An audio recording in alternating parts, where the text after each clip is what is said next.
Good evening, everyone. From the clerk that this meeting is in compliance with the Open Public Meetings Act. Welcome, everyone. Mr. McInerney is getting on as we speak. Madam Clerk, roll call. Commissioner Cooper, absent. Commissioner Gill, absent. Commissioner Graham, Here. Commissioner Johnson, Here. Commissioner Luciano, absent. Commissioner Mercado, Here. Commissioner Siebel, Here. Commissioner Vice President Pomares, Here. Commissioner President Richardson. Here.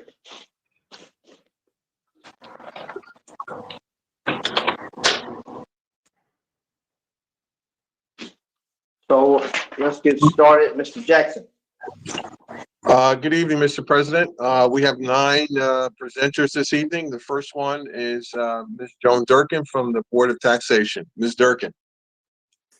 Well, good evening. I'll start by saying congratulations to Essex County, Joe D. and his team. I've heard nothing but praise about this whole year and the COVID experience. Getting the other counties have not been doing as well a job. I have relatives in every county, and they've been complaining to me about not being able to get the COVID shots. So thank you and congratulations to Essex County. The tax board, it's been a very challenging year. We started off having 3 assessor vacancies, Bloomfield, Maplewood, and Milburn. And to tell you that by the end of the year, all 3 have been filled by very qualified people. So that's a very good thing.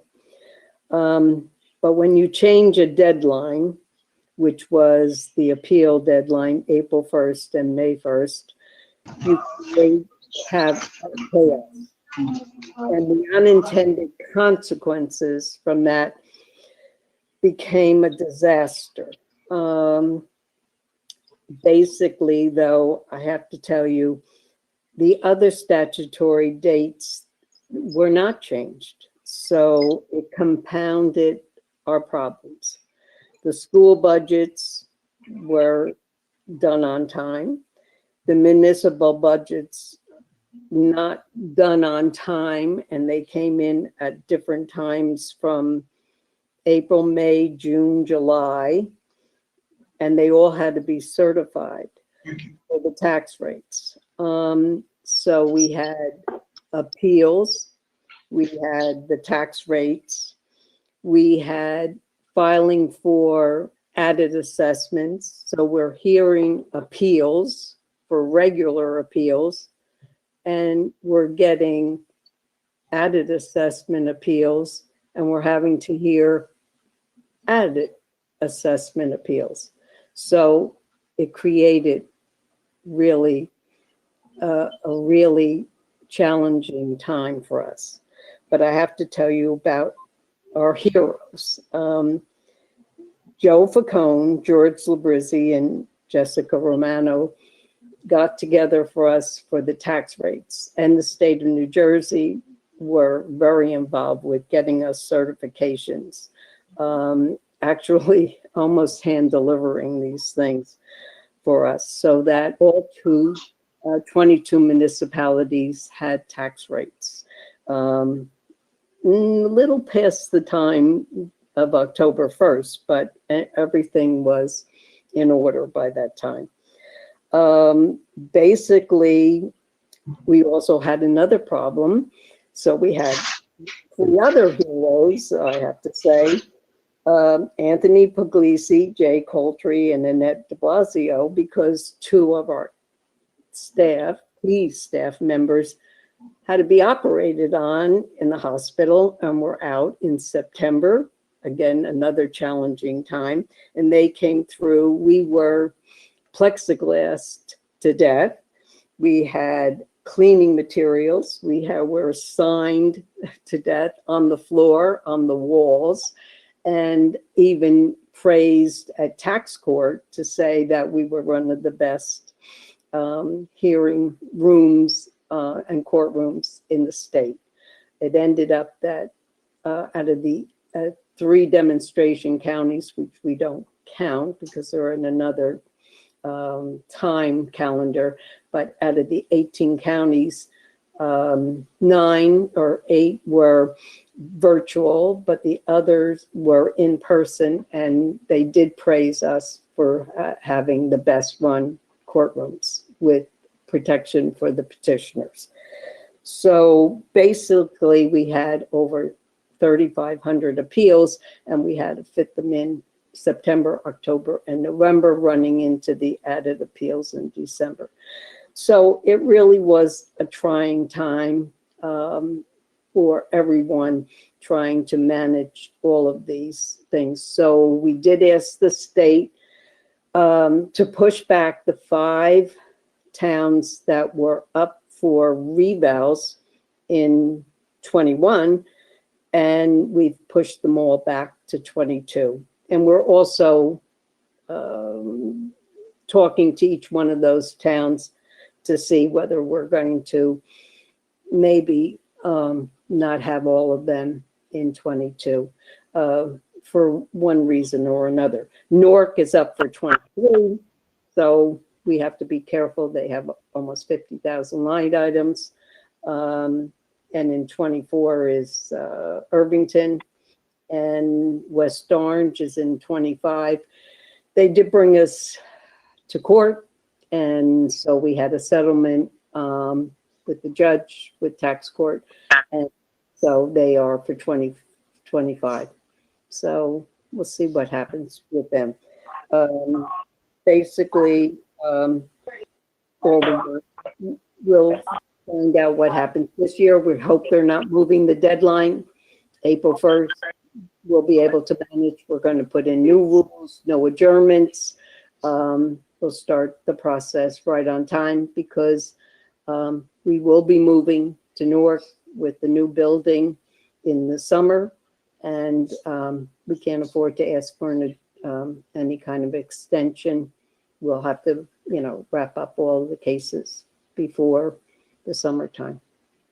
So if there's any other questions or that you have, we have a small budget. We don't have that many people on staff.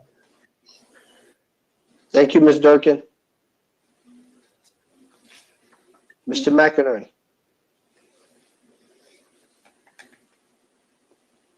See there.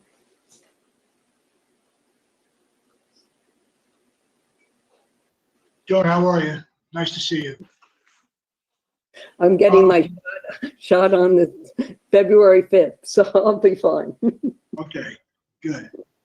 So, as you said, it's a small budget. I do have questions, though. It's budgeted for, there's very little increase in the salary. Well, it's a 3.6% increase. There's 4 people, and all positions are filled.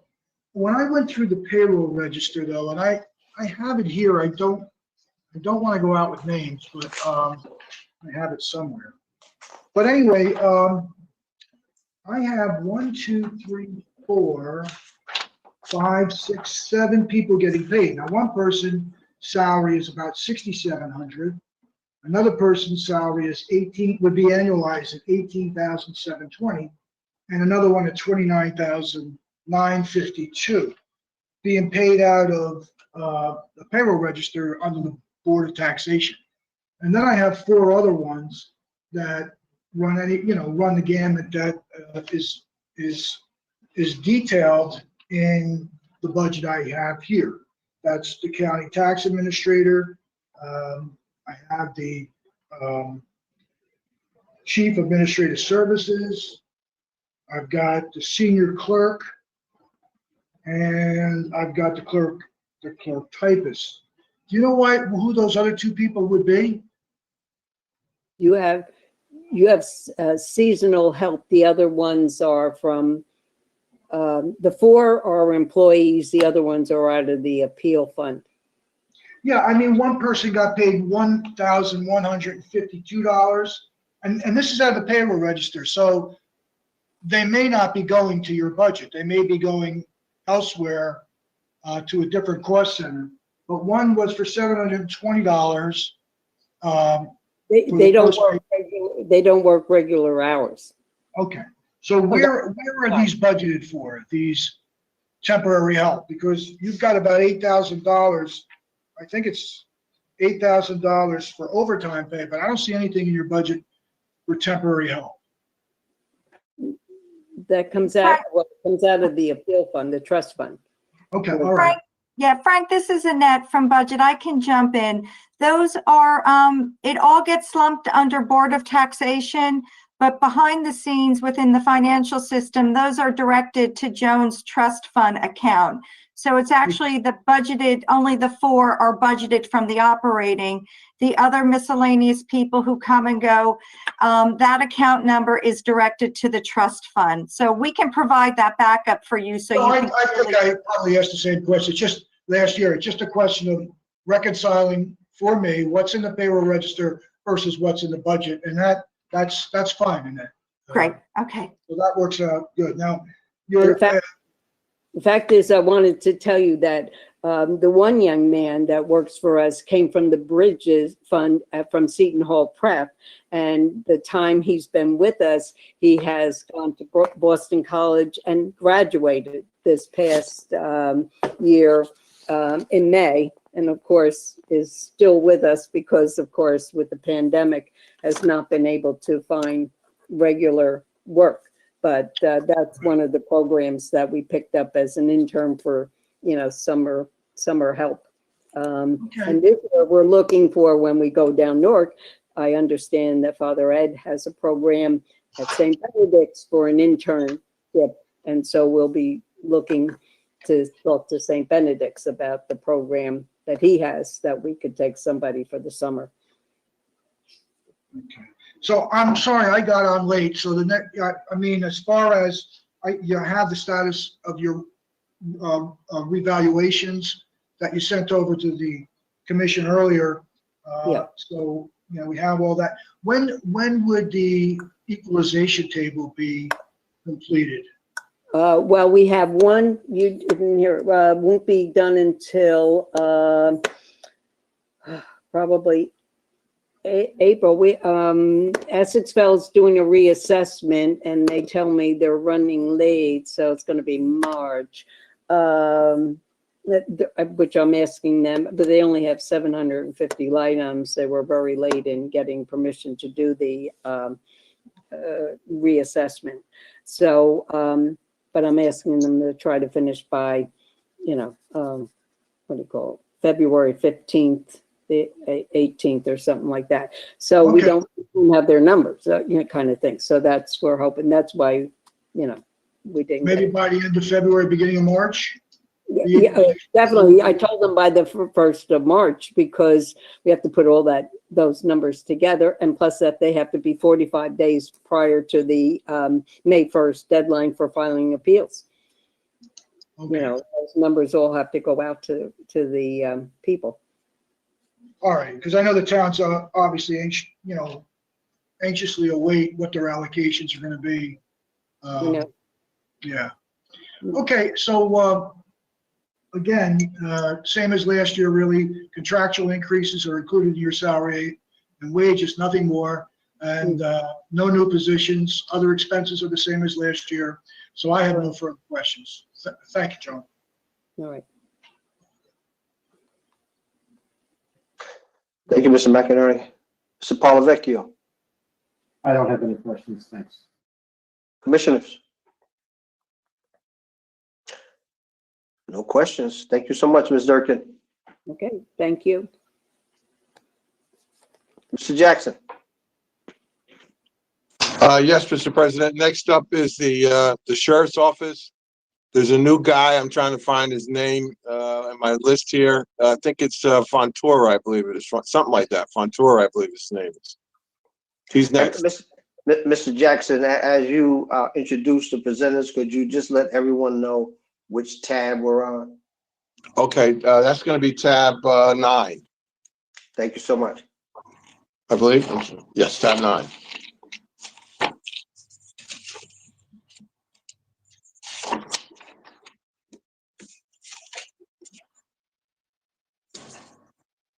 Mr. President, it's a little bit in on tab 9. It's after the prosecutor. Sheriff, you're on. Okay. Hello, everyone. Good afternoon. Thank you for the opportunity. We are sitting here after another busy day, all of you know, of course. With me is part of my executive staff, under Sheriff Gonsalves, under Sheriff Jones, Chief Spangle, of course, and under Sheriff Fitz is at one of the sites right now, so he's kind of busy out there. Somebody has to carry on.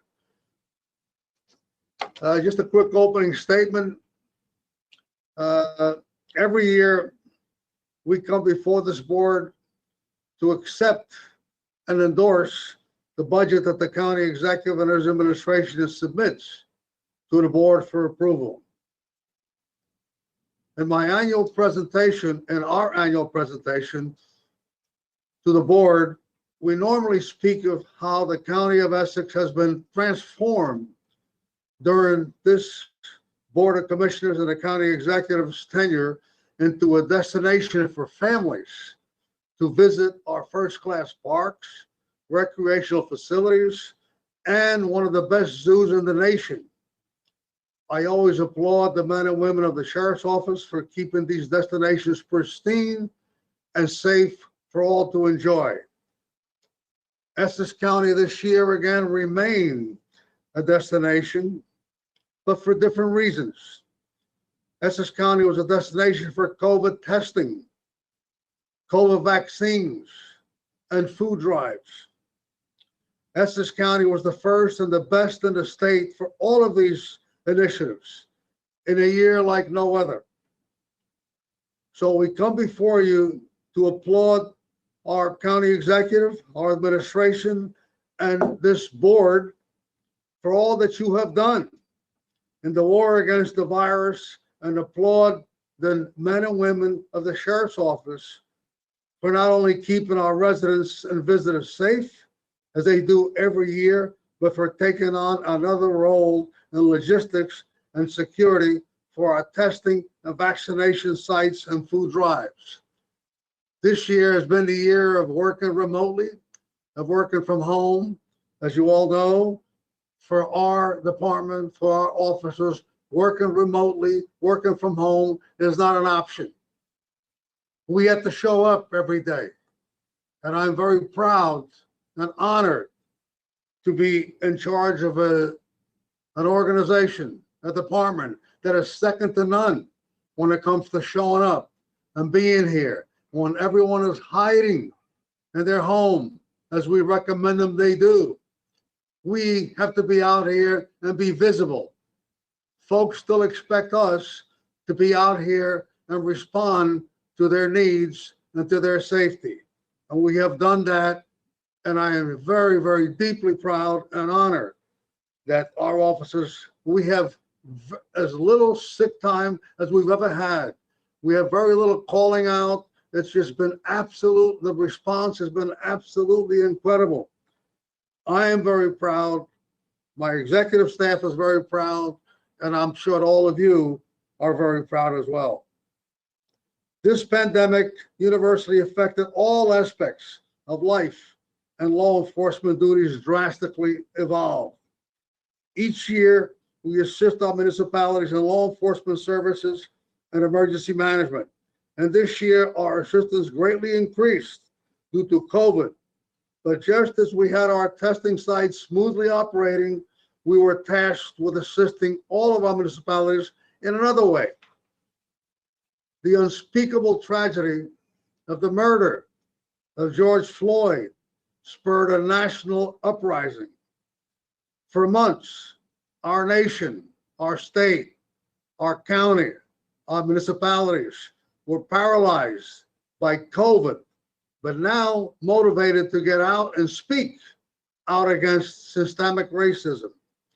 Across our country, we witnessed chaos and peaceful demonstrations that went awry. But proudly, in Essex County was different.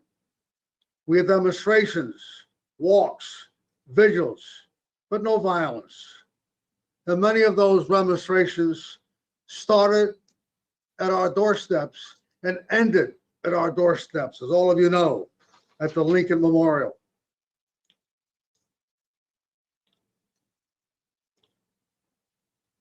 On weekend, early in June, we had demonstrations across the county from Newark to Montclair, from West Orange to South Orange to Milburn to Nutley.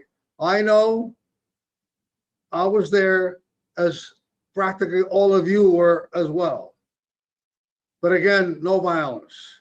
I am proud that working with our partners, the Newark Police and all of our municipalities, we were able to maintain the peace. And again, I'm very proud. This year we had a responsibility like no other. We were continued to be committed to assist each municipality in Essex County.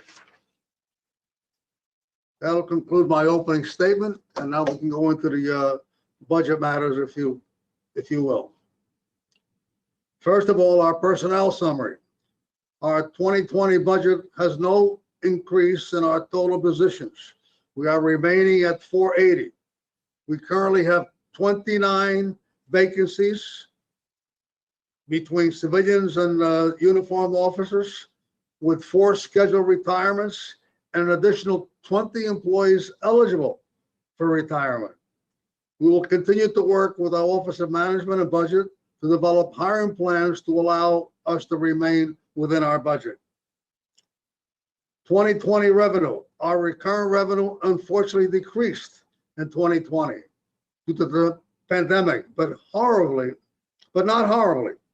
In 2020, our total revenue decreased to 6.6 million, a decrease of 1.3 million.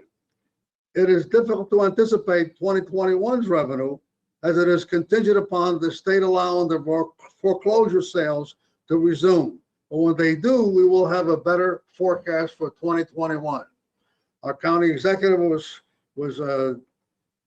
relentless and trying to work our revenue. And I can tell you how proud I am of our process division.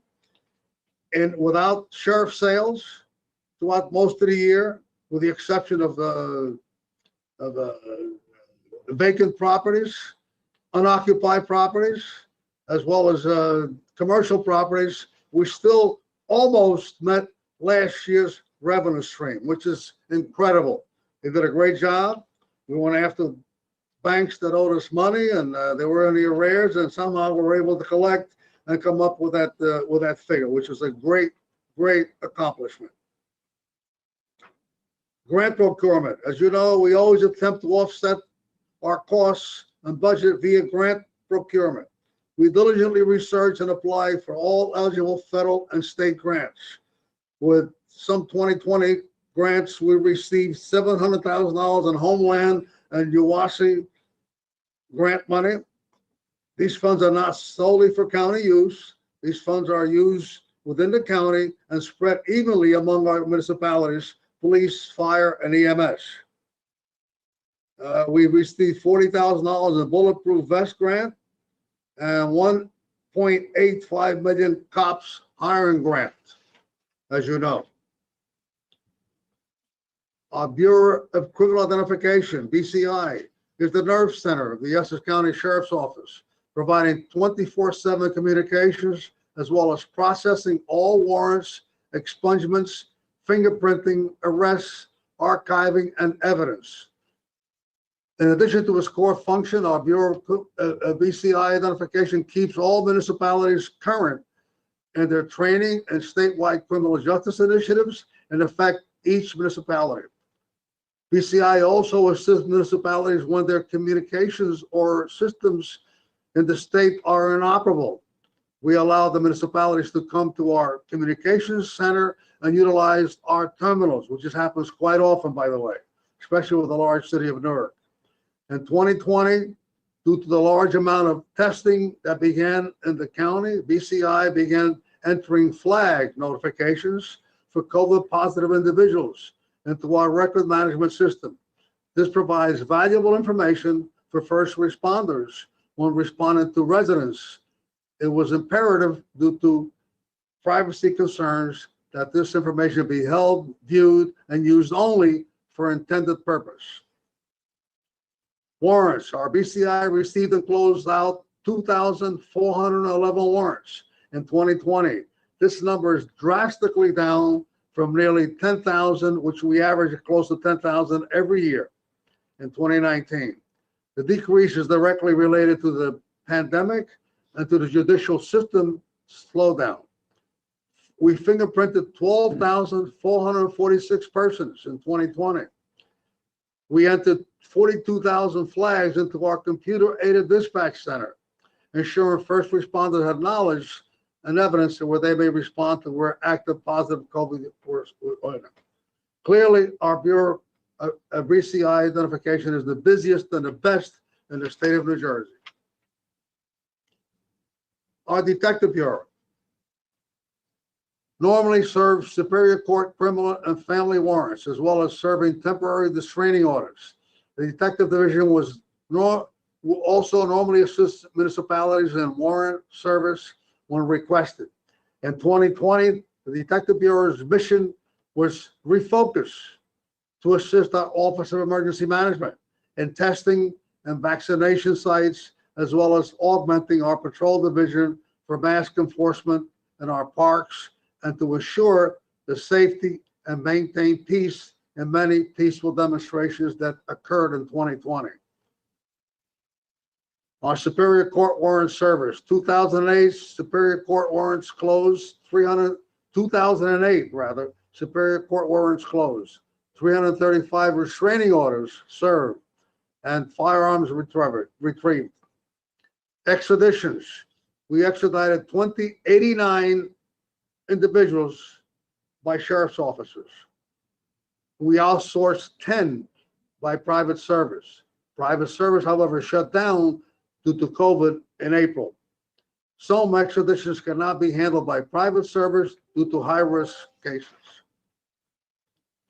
Our ballistics laboratory, one of the best in the nation, assisted municipal, county, and federal law enforcement agencies in analyzing, comparing, and examining weapons, bullets, rounds, and shells 423 times in 2019. Bloomfield 12, East Orange 13, Fairfield 3, Irvington 128, Maplewood 4, Montclair 7, Nutley 1, Orange 42, Cedar Grove 19, West Orange 5. The ballistics unit also trained the prosecutor's office, East Orange PD, Newark PD, and Irvington PD in serial number restorations, bullet examinations, and casing identifications. As you know, unfortunately, the gun violence has not gone away. We have experienced an uptick in gun violence over the last few months, and hopefully we'll put an end to that as quickly as possible. Our patrol division, patrols of our county executives, with the support of the Board of Commissioners, of course, creates and builds new attractions every year, which have transformed Essex County into a destination for families from all over the state. But as I mentioned earlier, we remained a destination, but for different reasons this year. Our patrol division assisted under the able command of Under Sheriff Jones. Outstanding job. Our patrol division assisted emergency management in testing and vaccination sites, but also, as you know, we're doing 6 days a week. Now we're down to 3. But also oversaw the logistics of our county executives' commitment to the residents of Essex County who are in need due to pandemic. Our patrol division oversaw the logistics of 35 weekly food distributions spread throughout the county. Each week, the county executive, Board of Freeholders distributed 1,000 boxes of food, minimum 1,000 boxes of foods for Thanksgiving and Christmas, increased the distribution to 1,500 boxes, and also turkeys, Our patrol division is instrumental in planning and execution of those food services, again, under the able leadership of Under Sheriff Jones, and we commend them for that, all of them. In addition to maintaining the high level of safety and security in our recreational complexes, and in 2020, our testing sites, vaccination sites, peaceful demonstrations, and food drive, the patrol division assisted each municipality in Essex County. Patrol made 266 arrests in municipalities and issued 2,800 summonses on municipal roadways, which improves quality of life in each municipality, as well as generating revenue throughout the respective courts. We procured grant funding for pedestrian safety, click it or ticket, drive slow or pull over, totaling $106,500. These grant monies spread throughout the county. The Essex County Sheriff's Office is also charged with continuing to keep these amenities and their special events the safest in the state, if not the nation.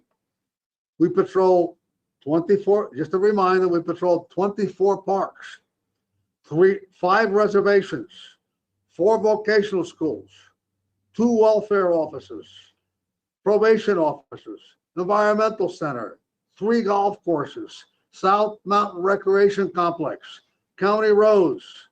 We answered 2,800 calls for service and recovered several guns, firearms.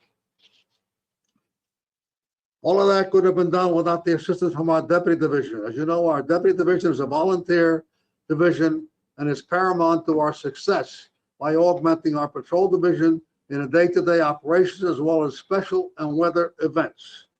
Not a day goes by that we get a call from municipalities to have our deputies come and assist in one way or another. We have 70 active deputies. They logged 6,120 volunteer hours in augmenting the Essex County Sheriff's Office. Our deputy initiative continues to grow with 16 new volunteers set to begin the academy sometimes in 2021. Our K-9 unit, the Essex County Sheriff's Office K-9 Division actively patrols the county parks and roadways when not assisting municipalities, state, or federal agencies. In 2020, K-9 upgraded its headquarters with a new training facility and building upgrades. The K-9 Division made 94 bomb squad responses, 52 narcotics K-9, and 46 tracking responses, and requests for aid from Essex County municipalities, in addition to K-9's 2014 calls for service, augmenting our patrol division. Our Narcotics Bureau, the Sheriff's Bureau of Narcotics, as you know, removes countless amounts of narcotics and weapons from our streets, and even in pandemic couldn't affect their effectiveness. In 2020, Sheriff's BON made 279 arrests, only decreasing lightly from 2019, where Sheriff's BON made 319 arrests. These folks, as you know, we have people assigned from several other municipalities. They do an outstanding job, and they respond to those calls that you get, that I get, that you pass on to us. People concerned about the drug dealers on the corner, preventing them from going to the drugstore. So these are folks to address the concerns of the street level operations, which are a nuisance to all of our folks. The BON works in concert with all municipalities to curtail drug activity. Works on a daily basis with East Orange, Newark, Irvington, and Montclair toward this common goal. In 2019, our BON and K-9 combined to make over 300 arrests, seize $100,000 in drug money, remove well over 20 guns from our streets, including 3 revolvers, 18 semi-automatic handguns, rifles, assault weapons, and 400 grams of cocaine, heroin, marijuana, which of course we're all going to be dealing with in a different way soon, hopefully, and prescription pills for our community. In total, Essex County Sheriff's Office removed 32 guns from our community in 2019. Our TRT team, that's our tactical response team. We have a tactical response team that has developed into an asset for all of our municipalities. Again, we get calls for them from Newark to Fairfield, from Nutley to Milburn, all across the county. We have assisted municipality police departments 101 times. This service offered by the Essex County Sheriff's Office keeps our public and first responders safe by performing high-risk functions that require special training.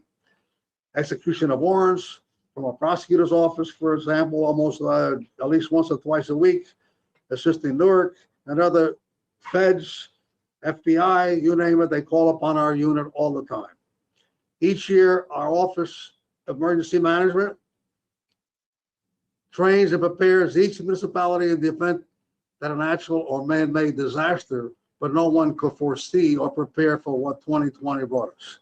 Our Office of Emergency Management, under the able guidance of Under Sheriff Fitz Figliolo, who's out doing his thing as we speak, and Captain Esposito, and the entire crew up there doing a fantastic job, and we appreciate it very, very much. The March overseeing the logistics, assisting in the county, all the things that we talked about before, the testing from Weequahic Park to West Orange, and distributing PPEs and all the things that we get from the state, and they coordinated all that stuff, and I'm very, very proud of their work. And we spent a lot of time up there, but it's all worthwhile, and they're doing a good job.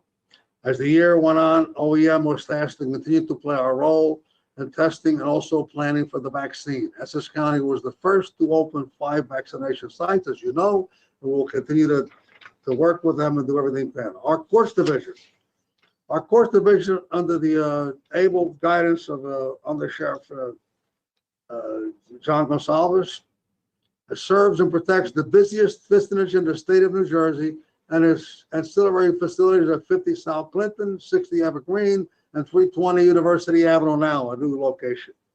In 2020, our courts division assisted patrol and OEM in the testing, vaccination, food drives, peaceful protests, but its major role was in assisting in another new problem due to COVID, not just an election, a presidential election. Our courts personnel played a major role in assisting the county clerk, board of elections, and commissioner of registration in providing security for our first ever vote by mail election. That concludes our presentation. We appreciate your indulgence and your time, and we will be entertaining questions if you so desire. Through you, Mr. President, I observed that Commissioner Gill has joined the hearing. Thank you. Mr. McInerney. Thank you.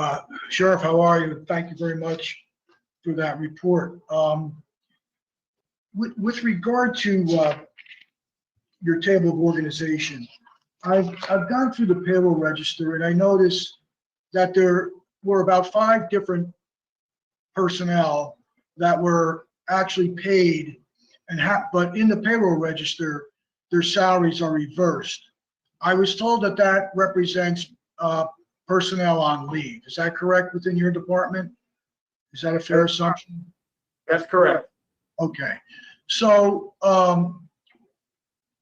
those 5 individuals, though, are they, I assume that they're budgeted for within this annual budget, given that at any point in time, I'm assuming they could come back. Are they in fact, budgeted within your salaries and wages for 2021? Yes, they are. Yes, they are, because again, we can't assume that they're going to be gone. They're on leave of absence and they may decide to come back. They're entitled to do that if that's the case. So absolutely, I'm not questioning that they are. I just need to know that when I'm doing my calculation to see from the payroll register how close I can come to what you're asking for in your annual budget. It's difficult to separate those that are of different ranks, or whether they're investigators or security or sheriff's officers. The only ones that are easy enough to identify are the superior officers. And I'm, pretty much in agreement with what I came up with, although I do have somebody labeled deputy that is being paid, that is on payroll. I don't know if that is aligned with deputy chief, which shows that there's nobody there. Is that person, is there a deputy on the payroll? There is no deputy on the payroll, and there's no deputy in our personnel report either, so that may just be an issue. If you identify the name at a later point, we can investigate further. All Yeah, right, I- Mr. I President, can. when you speak, will you please identify yourself and your association for the record? I'm sorry, Jim Spango, Sheriff's Office. All right, as far as captains, I come up with the same amount, 10, same amount for lieutenants.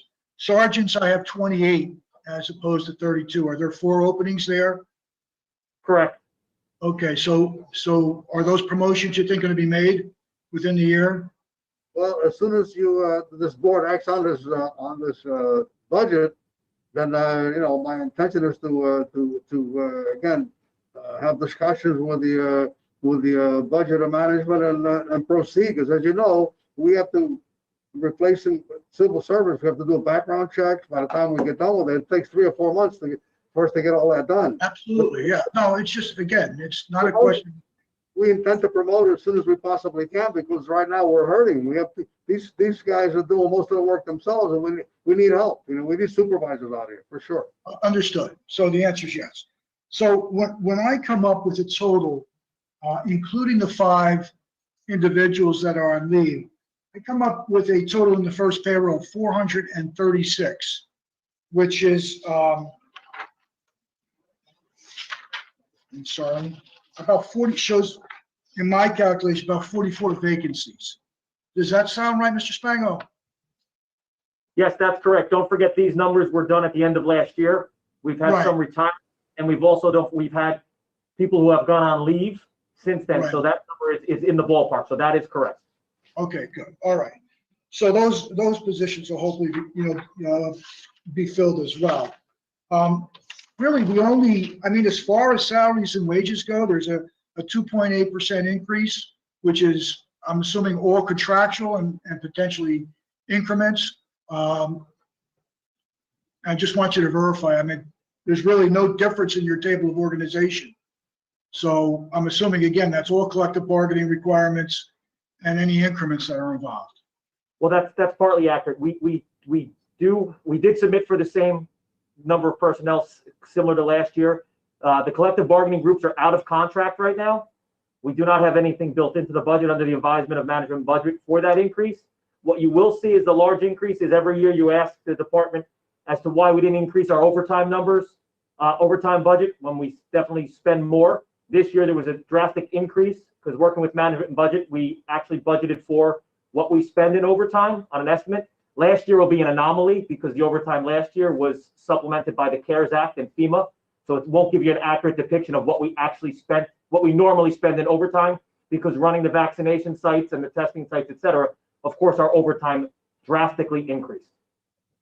Right, and I see that is up, and we did obviously bring that up last year as well. But just, again, so the 2.8% is not contractual. That's budgeted elsewhere, I believe, or reserved elsewhere in the budget. Yes, not within our budget. It's reserved elsewhere. It's not within the sheriff's office budget. So this is potentially just some changes in your table of organization or increments? Increments. It's more increment based as officers going up a step or supervisor going up a step than it is contractual. Okay, all right. And again, as you said earlier, there's $4.5 million in overtime. And you can explain this. The overtime in the first payroll was $300,000. Obviously, it's not going to be that going through. That would be almost $8 million if annualized. What caused that to be so high in the first payroll? Very simply, maintaining the testing sites and the vaccination sites. Okay, so this has yet to be charged. This is the payroll register. So this has to be charged out to the CARES Act funds. Or to whatever the new administration at the national level delineates to the municipalities or counties concerning vaccination and testing. But once that happens, whatever they provide, yes, if we're eligible, we will apply to get whatever back we can. Okay, so this 300,000 is not representative of what your normal overtime would be. That would be chargeable to the budget. Correct. If you take the 4.5 million divided out amongst the 26 payrolls, that's an average estimate of what we would be during normal operating time. Okay, great. Thank you. Going a little bit forward on other expenses, there is an increase of 450,000. So if you don't mind, maybe just explain the $300,000 increase in equipment, maintenance, and repair. Miscellaneous supplies is up 150, and that's the $450,000 increase, which is Simply put this way, Mr. McInerney, each year our maintenance contracts for a number of things, IT expenses go up between 8 and 10%. And we were kind of stuck at flat for quite a while. And we would have to go back at the end of the year, and they would and this board of commissioners would allocate additional funding for us. So rather than do that, we wanted to give a fair estimate of what we anticipated our increases to be and put that into our budget rather than come and ask for money at the end of the year. right. Very good. All right, and I also noticed that your revenues were fairly aligned with what was anticipated at the beginning of the year in the 2020 budget. So that I guess that stayed pretty constant throughout the year, correct? Yeah, I did. I said during my opening statement that we were extremely happy with the work that was done by particularly our process division, because we didn't, quite frankly, without sheriff sales, we didn't expect our revenue to go that high when we couldn't sell any properties, obviously. But they did a fantastic job, and we almost met last year's goal, which was incredible when you think about it. Now, for this coming year, we don't know. The governor may decide to do some sheriff sales as we go along, probably not. So we'll do the best that we can. But the revenue was we're very proud of what we were to accomplish. Am I wrong in saying it wasn't that long ago those revenues were maybe just over $1 million, $1.2 million, or something like that? Yeah, it wasn't that long ago, no. But we had, as you know, we were leading the state in sheriff sales for a while. So that's good and bad. It's bad that we have to evict people and throw them out of their homes. But as far as revenue is concerned, it was good for us. Okay. All right. I don't have any other questions, Mr. President. So if you want to open up to the floor. Sure. Thank you, Mr. McInerney, and Yeah, thank you, Sheriff. Thank you. for your presentation. Mr. Polavecchio, any questions?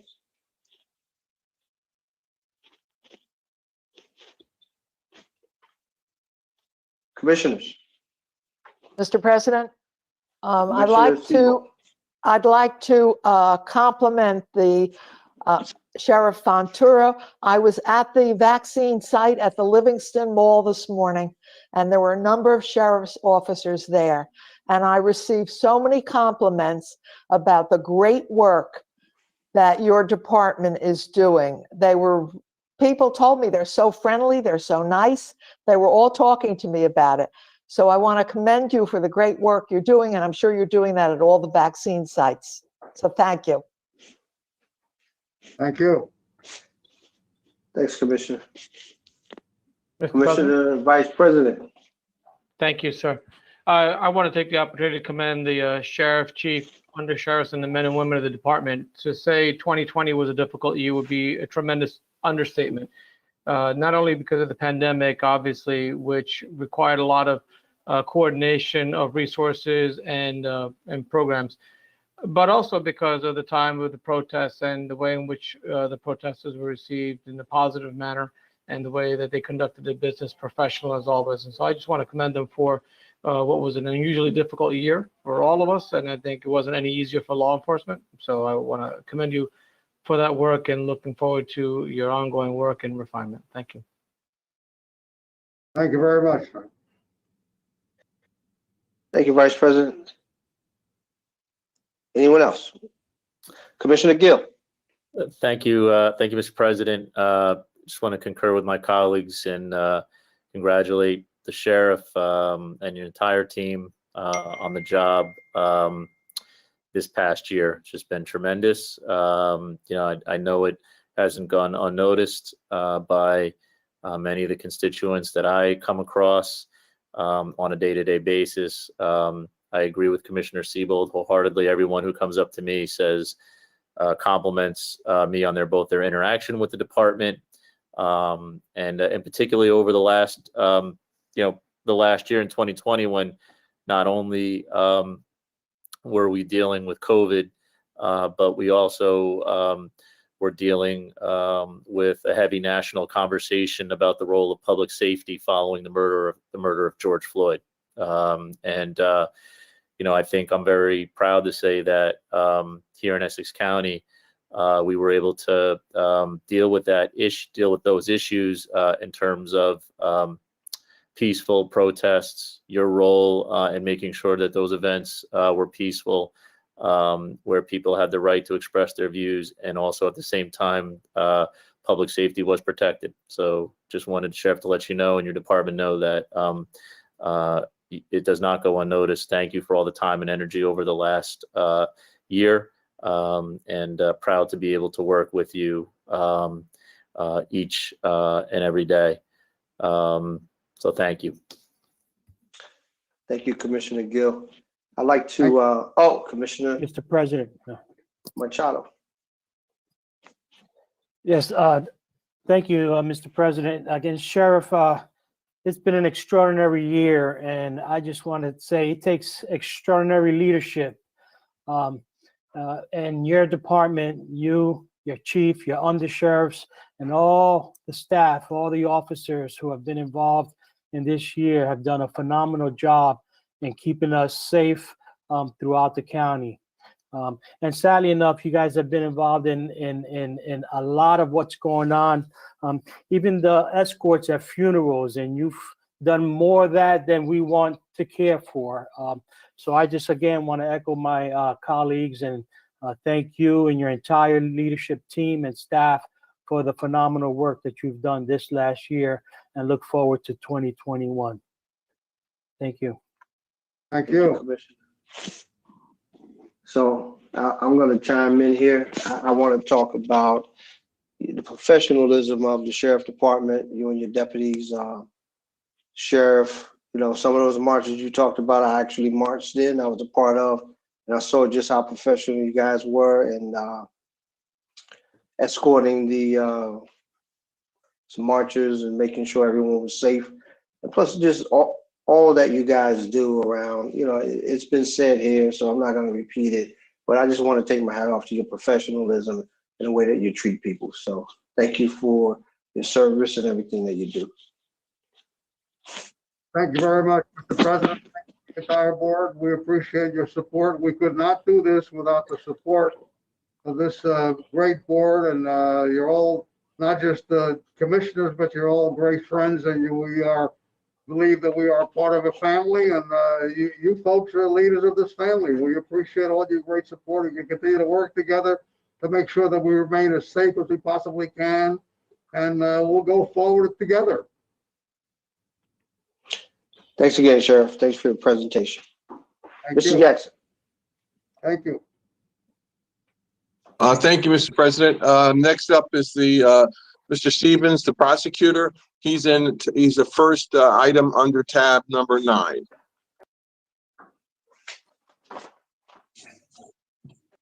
Mr. Stevens. Yes, good afternoon, County Administrator and the members of the commissioners and staff. Can everybody hear me? Hello. Yes, sir. Yes, I can hear you. Yes, we can hear you. you. Very good, very good. Okay, you all ready for me? Yes, we are. Okay, great, thanks. First of all, it's always a pleasure to come in front of the Board of Commissioners, and I will try not to slip and say freeholders. I'm trying to train myself with that, and congratulations on the change. I think it certainly is no change from what you really do, which is be the governing body for the largest and busiest county in New Jersey. Similarly, Essex County Prosecutor's Office is the largest and busiest prosecutor's office in New Jersey as well. But just like every other government entity in New Jersey, our job, as difficult as it is, was exacerbated by COVID-19, which extracted a heavy toll on the staff of the Essex County Prosecutor's Office, and in fact, on all of law enforcement generally. I'm sure the sheriff brought that to your attention as well. And it was also felt by all the municipal law departments or the police departments that we interact with. Now, the pandemic not only increased or manpower questions or manpower issues, but it also introduced some added challenges which we haven't had to deal with before. Most notably, the emergence of a virtual environment. Virtual prosecuting, it was a brand new thing. The first thing we had to do is to address the virtual footprint of the Essex County Prosecutor's Office. We thought that we were fairly well, staffed with regard to technology, but with the emergence of remote working, we had to make a substantial investment in terms of laptops and other equipment so that primarily the assistant prosecutors, but often support staff as well, could work remotely. To that end, we purchased the equipment in the amount of $318,296, which was all for the equipment as I mentioned. During the year, we spent from our budget a total amount of $357,864.48 for various COVID-related expenses, some of which I mentioned already, and for overtime in the amount of $78,555.69, and other expenses for $279,308. Most of which was all reimbursed through NJ Cares, fortunately. Now, as you know, the prosecutor's office always relieves a surplus at the end of the year. This year is no different. We're looking at having a surplus here in the amount of $1,340,531, but it's just noteworthy that would have been reduced substantially to $982,000 but for the NJ Cares reimbursement. So that certainly has been a godsend for us. In terms of our work specifically, moving cases remotely, as I indicated, we had to get our footprint together in order to handle that, and it cost a substantial amount of money to do that.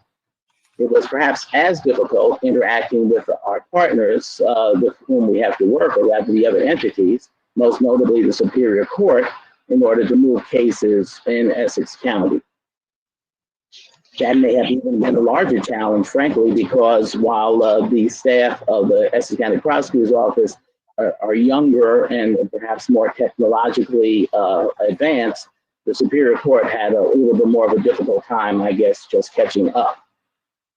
So it finally did, and we had to make some changes to address that. In addition, we had to respond to several lawsuits by the ACLU and the public defender to avoid dangerous or convicted criminals from being released because of a possible exposure to the virus in the jail. The jail, as you know, has done a great job as far as I'm concerned in terms of being able to limit the virus there and putting protocols in place to deal with that. But nonetheless, we had to address these and respond to these lawsuits, which were done on a statewide basis. We were successful in keeping some dangerous criminals involved in jail, but many were released. Also, grudgingly, the prosecutor's office agreed to what's called a virtual grand jury process, which had been advocated by the AOC.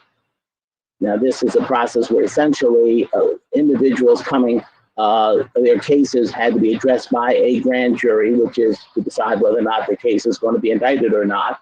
And they were sitting there dormant for a number of months. We decided to do it. Really, the Prosecutors Association, though, it was not in favor of it because of some constitutional issues, which I really need not go into. But essentially, I looked at it and agreed. I thought that Essex had to deal with it because, again, our numbers are the highest in the state. And we could not just allow them to individuals to sit there in these cases to continue to grow over time. Just to give you some quick numbers in terms of that activity, which we call pre-trial. Normally, in grand jury, we deal with cases on a monthly basis of about almost 400 cases a month. Although we were only able to handle about a third of those going forward, to a total in the 3 months we've been doing this, about 162 cases we've dealt with. I think they've been 162 of the most important cases because from our standpoint, the Essex County Prosecutor's Office, as you know, is all about seeking justice as opposed to just locking people up. So it was important that these individuals who were in jail, being held, not even being indicted yet, at least the most serious of those matters were able to be brought in front of a judge in a virtual format, and the case could be disposed of. So we're very pleased that we were able to help in that area, and we're continuing to do so. Despite all of that, the bottom line, the numbers from last year is that we had some record lows. We registered record low numbers in terms of some of our most important crime indicators. Homicides were down to 78 from 81 the year before, which was a low up to that point. In addition to the lowest amount of homicides in recent memory, we also had a closeout rate, which is a crime solving rate of about 74%, which was up from 70% for the year before. That's compared nationally, just so that you have a frame of reference. Nationally, the number is about 61%. So for the last couple of years, we've done much better than the national average on that. Our Special Victims Unit, which of course most notably deals with child abuse, dealt with 1,331 cases this year compared to 1,714 cases the year before. And another indicator being our Domestic Violence Unit, which was finished at 1,750 cases last year compared to 2,870 cases the year before. Now, last year, you may recall, one of the things we always talked about was staffing with regard to the Essex County Prosecutor's Office. Staffing is always an issue. Our numbers, though, try to look at that chart, finished about flat. I'm sorry, for this year compared to last year. We have an actual budgeted amount of 136 for our assistant prosecutors. Last year we finished at 131. This year we're less than that. We lost some people through this, interestingly enough, and we have now 123 prosecutors. And as you recall, maybe from last year, the conversation, we are constantly trying to replace prosecutors. Essex is a great place to come and to get experience, but because of the nature of the beast, we can only pay so much, and it becomes kind of a training ground for individuals. There's nothing really done for that. It's always been that way. So we're constantly trying to bring in talent and trying to develop ways to keep talent here as well. From our investigator standpoint, we are budgeted at 96, and we currently, last year we finished at 79. This year we're a little better, we have 85. And with our admin staff, we're budgeted at 132, and last year finished at 124. This year we finished at 126. So we have vacancies in all of those areas going forward. So from a budgetary standpoint, obviously we always operate within our budget, primarily because we never reach our TO in terms of having the total number of staff here. Unfortunately, we lost a couple of people, and the admin who died as a result of COVID, and it's relegated just to the support level. That was still serious enough as it was, because of course they were very, very important members of this office. But just like every other department, you just can't understate the impact that COVID had on maintaining operations. And I'm just extremely proud of the staff here at the Essex County Prosecutor's Office. They're doing a great job in continuing to do what we do under the most trying of circumstances. I'm available for questions.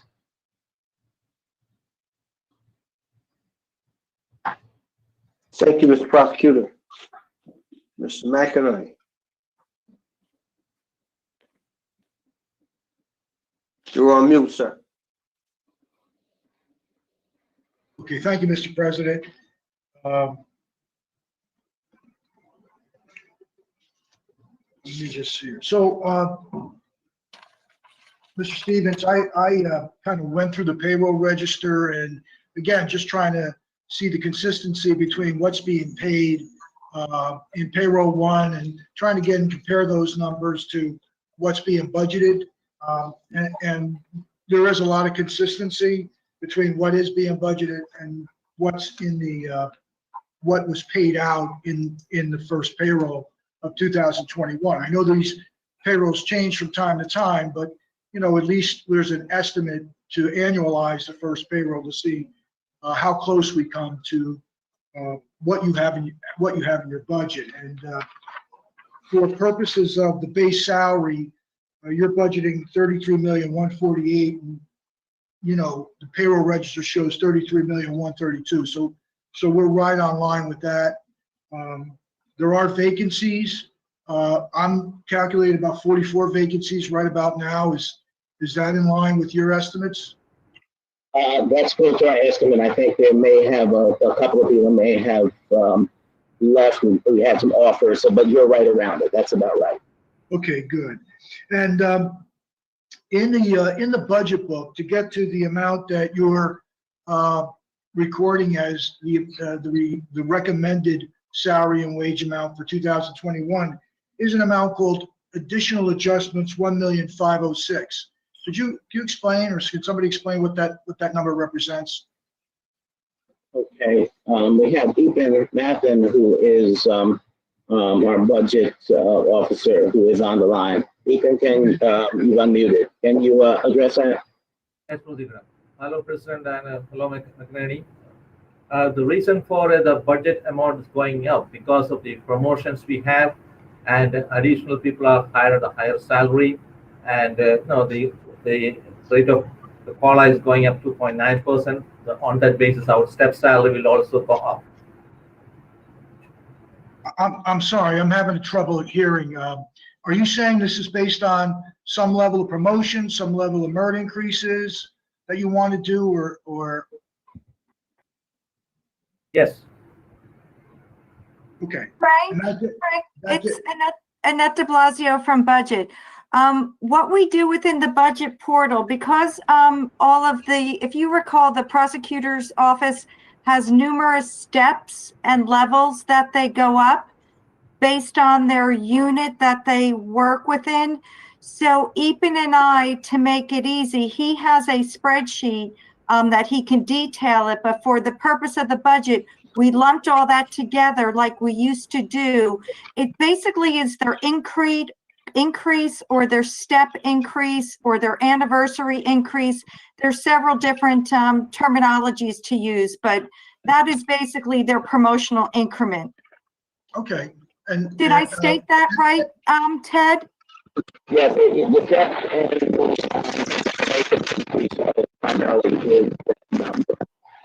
okay, and there's a schedule. Mr. President.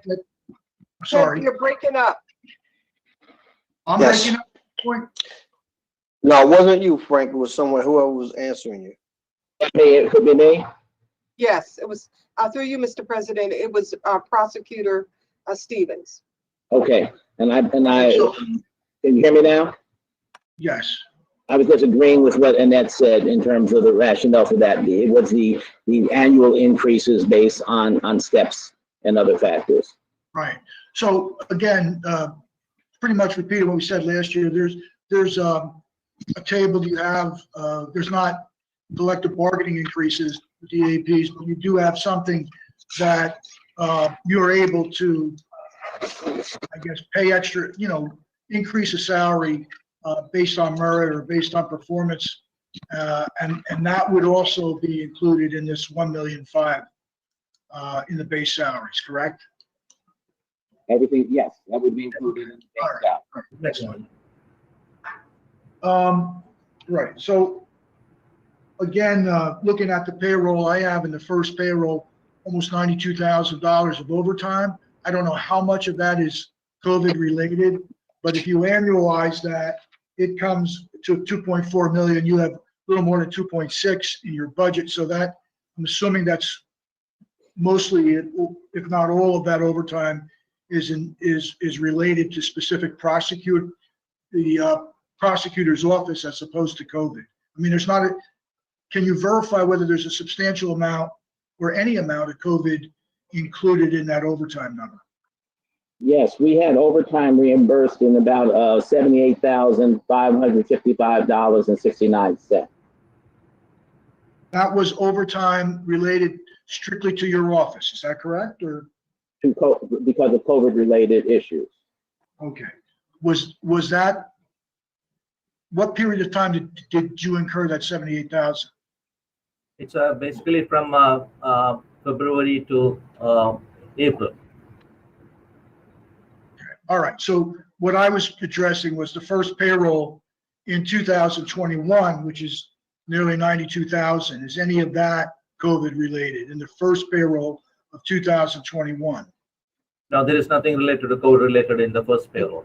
So as I said, if you annualize that, it is extremely close to what you have budgeted. So that's all I'm saying, is that when I look at the actual payroll and I look at the various, whether it's base salary, overtime, everything is very close to what you have in your budget. So it's kind of verifiable, if you will. So the increase in the salaries and wages is 6.2%. That's 2,145,000, and I'm assuming that has a lot to do with the 1,506,000 that I just asked you to address, which you responded in saying those were, merit increases, increments, and a few other things that that you're forced to pay. Right, those are the only additions. Okay. All right, well, that's good. So I guess the real challenge, Mr. Stevens, is again, the assistant prosecutors. And last year we did discuss that, and understanding that no matter what you pay, it seems that there's always a challenge to get new assistant prosecutors in or to hold on to them. But have you been able to look at those beginning salaries and make some judgment calls on that, whether or not they would actually enhance the possibility of hiring new APs? Yes, we've looked at that and we've made some adjustments with it. Ramesh, can you address that? Well, right now, our, I just got a letter here. If we hire somebody brand new, straight out of a clerkship, no experience, our starting salary is $62,069.00. They started me at around 37,000 about 22 years ago, but it's better. But I mean, across the board, there like places like Bergen, Passaic County, Middlesex pay probably $4,000 or $5,000 more than us. But in the grand scheme of things, it doesn't match like a Morristown or a Roseland firm in terms of what they pay. So, we can crank it up a step or two, but even if it was $5,000 more, it's, spread out over a year. It doesn't increase your paycheck amount that much more. I think the quality of the work, I think the fact that we have a great working environment, especially with Prosecutor Stevens, we have a balanced working environment. You get good trial experience is a main draw that brings people in. But I mean, I think the problems that we're having in this county is similar to the problems that they have in all county prosecutors' offices. A salary in the 60s kind of isn't deemed like a really great attorney salary these days, whether you're in the high 60s, the mid 60s, or the low 60s. So what you're saying is that even if you were to raise it $5,000, you don't think the activity would be, because there is money in the budget to do that every year. It If seems it like. would, put it this way, anything can help, but I got, we, like I said, we did a what we call like a phone list analysis. Mr. Parlavecchio might know about our phone list. And where, we looked at 2018 and we counted how many people had left compared to the 2020 phone list. And we lost 27 lawyers, either through retirement but mainly young people leaving to go to private firms. And since we did that, we lost another 4. So we're losing every 2 years about, 20% of our staff, or a little more. So it's, if we could get another $5,000 as an entry level, I think that's something we could point at. We could skim people away from other counties, but I think it'll always be a challenge. But, if we could get, those additional funds. Yeah, I think that's what we talked about last year too, is that, every year, it's, there's money left in the budget, and so, to explore that at least. I mean, you guys know what attracts and what doesn't attract somebody to your office in that market, but, that option is available to you, it seems, given the fact that there's money in the budget at the end of the year. Some of that has to do with vacancies, like you say, regardless of the amount people are leaving, so you're gonna have that, those salary savings in there, but I still think that, that opportunity to review that is still there, so that's just my. Well, that's very encouraging. Yeah, we've been judicious Well, I'm about only it. a budget consultant, I'm not the guy. No. And you've been judicious. I think the board would support that. Frank, I've just said we've been judicious about it because obviously, and when the openings, beginning salary increases, then those who are in that prior class are looking at those numbers as well. So it becomes kind of a wholesale revision of the entire pay scale based on what the new people are coming in, especially if it's a substantial difference over somebody who's got a year experience over them happen to come in the prior year. So we were looking at it. We made some adjustments, and we may make further adjustments based on this as well. Good. Okay, thank you. Mr. McInerney and Mr. President, if I could order for my 2 cents since Ramesh is from my next. I think, from personal experience, and Ramesh should have tested it, having sat next to me for a few years. It's not, in my opinion, it's not the incoming salary. It might be that second level salary. So after 5 years salary, the retention numbers are probably where it increases. I would think you might want to look at. If you're coming to the Essex County Prosecutor's Office, it's to get trial experience for Ramesh said. You could try more cases in a year than the entire Morris County office tries, as one individual. So, and that's not hyperbole. So I don't know that an extra couple thousand is going to grab somebody, instead of going to Morris or Bergen, stop them from going to Essex. It's after 4 or 5 years. How do you retain them? And the other thing that structure is in the mid-level person, low, mid, and middle level person. And the other thing, Mr. McInerney, is that a lot of, because of the level of the volume of cases and the ability, like I said, I think I tried my first homicide case after 2 years in this office, or 2.5 years. And, young assistant prosecutors in Essex can take that, at least the claim of, it's a bucket of blood, there's shootings, there's gangs, and they can use that and they can shop their resumes as being significant litigators just based on the volume here. So that's just, it's a combination of issues, I think, but. I'm sure it is. Yeah. All right. Thank you very much. As far as other expenses, there's no increase in other expenses between last year and this year. $1.6 million it's holding. You did spend more than that. I'm sure there were transfers into the prosecutor's other expense line item. But if you could hold that 1.6, that's great. And I'm sure if you transferred, it probably came from salaries and wages. So it probably was all within your own budget. Yeah. So with that said, Mr. President, I don't have any other questions. You can open up to the floor. Thank you, Mr. McInerney. Commissioners, Commissioner Thibault. I have a question. Prosecutor Stevens, 2020 was a unique year because of the coronavirus.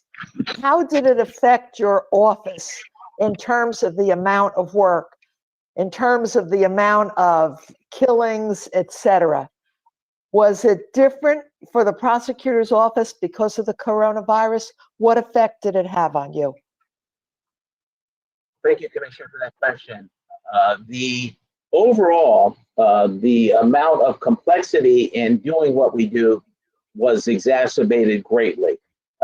Dealing with everything virtual, kind of just having a change in the way that we normally have worked for years and years and years was the biggest challenge. Frankly, I was deathly afraid that because of individuals being kept inside, that we would see some massive increase in the number of, let's say, domestic violence cases and the like. But on the other side of the equation, you also had law enforcement, which was severely impacted, and individuals themselves on the street who there was a certain amount of trepidation caused by the coronavirus where individuals perhaps did not have a interaction with police as often as they would have. And in fact, they were reluctant to get thrown out of their own home and perhaps moderated their behavior at home. I don't know. The bottom line is that the numbers from homicides on down are certainly less than they were the year before. And thank God for that, because the number of police on the street, there were much less on the street because of COVID and the social distancing and the contact tracing that happens as a result of when individuals are affected. For instance, I'm told that Newark lost about 200 officers in terms of hours and time on the job because of the virus. So fortunately, there was enough manpower to handle it. And the numbers, frankly, are lower than last year. So that was one benefit that came out of it, perhaps. That's what I read, and I'm happy to hear you say it. And hopefully it can continue into the future once we get back to a more normal situation. From your lips to God's ear. Yeah. Thanks for your great work, prosecutor. Thank you. Thank you for that presentation. Commissioners, any questions of the prosecutor? Commissioner Gill. Thank you, Mr. President. Again, I don't really have a policy question. I just want to congratulate again and also commend the work of the office through 2020. It's been great to see. And I would like to put on the record that I would strongly encourage our state senators who represent Essex County to give Mr. Stevens his full title. It's too long now. There's absolutely no reason for it. He's done a tremendous job, and he should be the prosecutor. So for the record. So, Mr. President, thank you. Thank you, Commissioner. I wholeheartedly concur.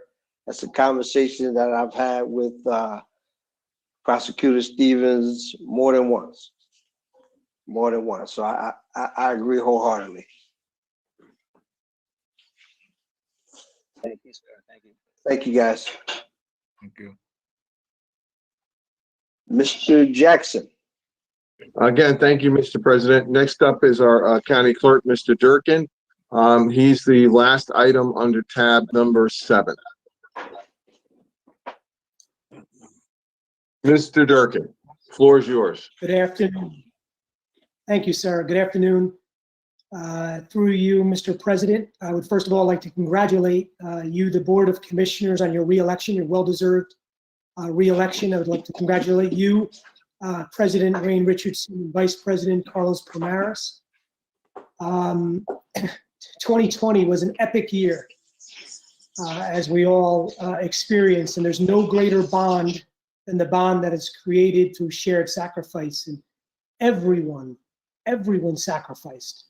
And, you know, it wasn't lost through sacrifice. It wasn't lost on anyone to make sure you exercise your greatest right as Americans, the right to vote. And we saw record turnout. And it was a complete team effort. You know, in the county clerk's office, the Deputy County Clerk, Garnett Hall, our Chief Clerk, Nick Romano, our Chief of Elections, Jen Ferry, and the administration, Jody Vincenzo, County Executive, Phil Elijah, our Chief of Staff, Robert Jackson, our Business Administrator, Jay Coltree, who it seemed like Jay and I were the only ones in the building at some point throughout the spring and summer. It was an incredible effort brought to bear. The commissioners, the county commissioners, you gave us anything and everything as far as access and availability to make sure that we could get the job done that was presented to us. Every level of government was brought to bear. I like to say it, we in the fall, County Executive Jody Vincenzo was all in as far as making sure we had full access to every department. I'll just say one story. Was a week before Election Day. Actually, it was the first story is 2 weeks before Election Day, where we have a breakout of positives in election offices, and we presented it to Joe that it would be better to be in the lobby of the Hall of Records so that the public wasn't through the hallways and in direct contact with employees. And we set up the Public Works Department, the Parks Department set up a process in the Hall of Records in the lobby that was just incredible, with plexiglass protection, and it was one-stop shop for the voter. A voter could find out if they're registered, they could get a ballot, and they could vote on that ballot. And then a week before the election, we knew there was inclement weather coming, and I reached out to the county exec in the morning, saying that there was hundreds of people outside who are coming to vote, and within hours, tents were erected, heated tents for voters, so that they could be protected from the weather and exercise their right to vote. So just an incredible, epic effort, beginning with the May nonpartisan elections, which were combined with school board elections. More than 300,000 ballots were mailed to voters in that first election, a first ever all vote by mail, primarily vote by mail election in New Jersey's history. And Essex led the way because most other counties only had about one town with a nonpartisan race, maybe 5,000 or 10,000 people, and we had to begin with more than 300,000 voters. So that was incredible. And then going into a hybrid primary election where Democratic registered voters were mailed a ballot, and Republican voters were mailed a ballot, and unaffiliated voters were mailed an application to see if they wanted to take part in the primary. And then the general election, where almost 600,000 ballots were mailed. So in 2020, well over 1 million ballots mailed to voters, and it was just hand-to-hand democracy. It was inspiring beyond measure, just incredibly honored to be a part of it. As far as our budget goes, we are flat as far as employees, 22 employees in 2020 and 22 employees in 2021. A slight increase in wages, salary and wages due to increments. Our election budget is flat. I mean, actually, 2020 election, we were fortunate beyond the pandemic that the payment of the election was and another incredible effort by Assemblywoman Eliana Pinto-Marin coordinating the grant process for the election units in Essex County, a $2.9 million election grant plus the CARES Act. So we were fortunate in that manner to have a lot of the election paid for in that way. We don't know about 2021 what that will bring as far as CARES and what kind of grants we can apply for. We are projected to generate $170,000 as far as revenue generating from passport services, swearing in notary publics, registering business names, construction liens, county identification cards, which I think we will exceed. We did take a little bit of a hit as far as revenue generating, and it was primarily because of passport services. No one went anywhere. So that really hurt us. Every other facet was we either met the level or exceeded the level, but passport processing fees just didn't happen in 2020. And we're hoping that when it all opens up, those fees will increase exponentially. We have $86,220 in our dedicated fund. As far as the 2021 election cycle, we have an April 20th school election, which is Newark and Irvington. There's a Fairfield school bond referendum, which was supposed to be in January, or no, it's supposed to be in March, and it will be pushed to April. It will combine with the April school board elections for April 20th. On May 11th, there are 3 nonpartisan elections. That'll be Cedar Grove, South Orange, and Verona. The June 8th primary will be for governor, state senate, state assembly, and the state senate and state assembly will remain in their current legislative districts because there was obviously a ballot question that pushed redistricting to 2023, and on top of that, the census data is not coming in time. So we will maintain those legislative districts for 2021. There will be Democratic County Committee and Democratic State Committee and Republican State Committee. And there will be sheriff for county office. And there will be local offices in Caldwell, East Orange, Essex Fells, Fairfield, Glen Ridge, Maplewood, Milburn, North Caldwell, Roseland, and West Caldwell. So a very active election year. And I'm here at your service for any questions or comments. Thank you. Thanks, Chris. Mr. McInerney. Thank you, Mr. President. Before you go, Mr. McInerney, I want to recognize Commissioner Luciano has joined us. Thank you.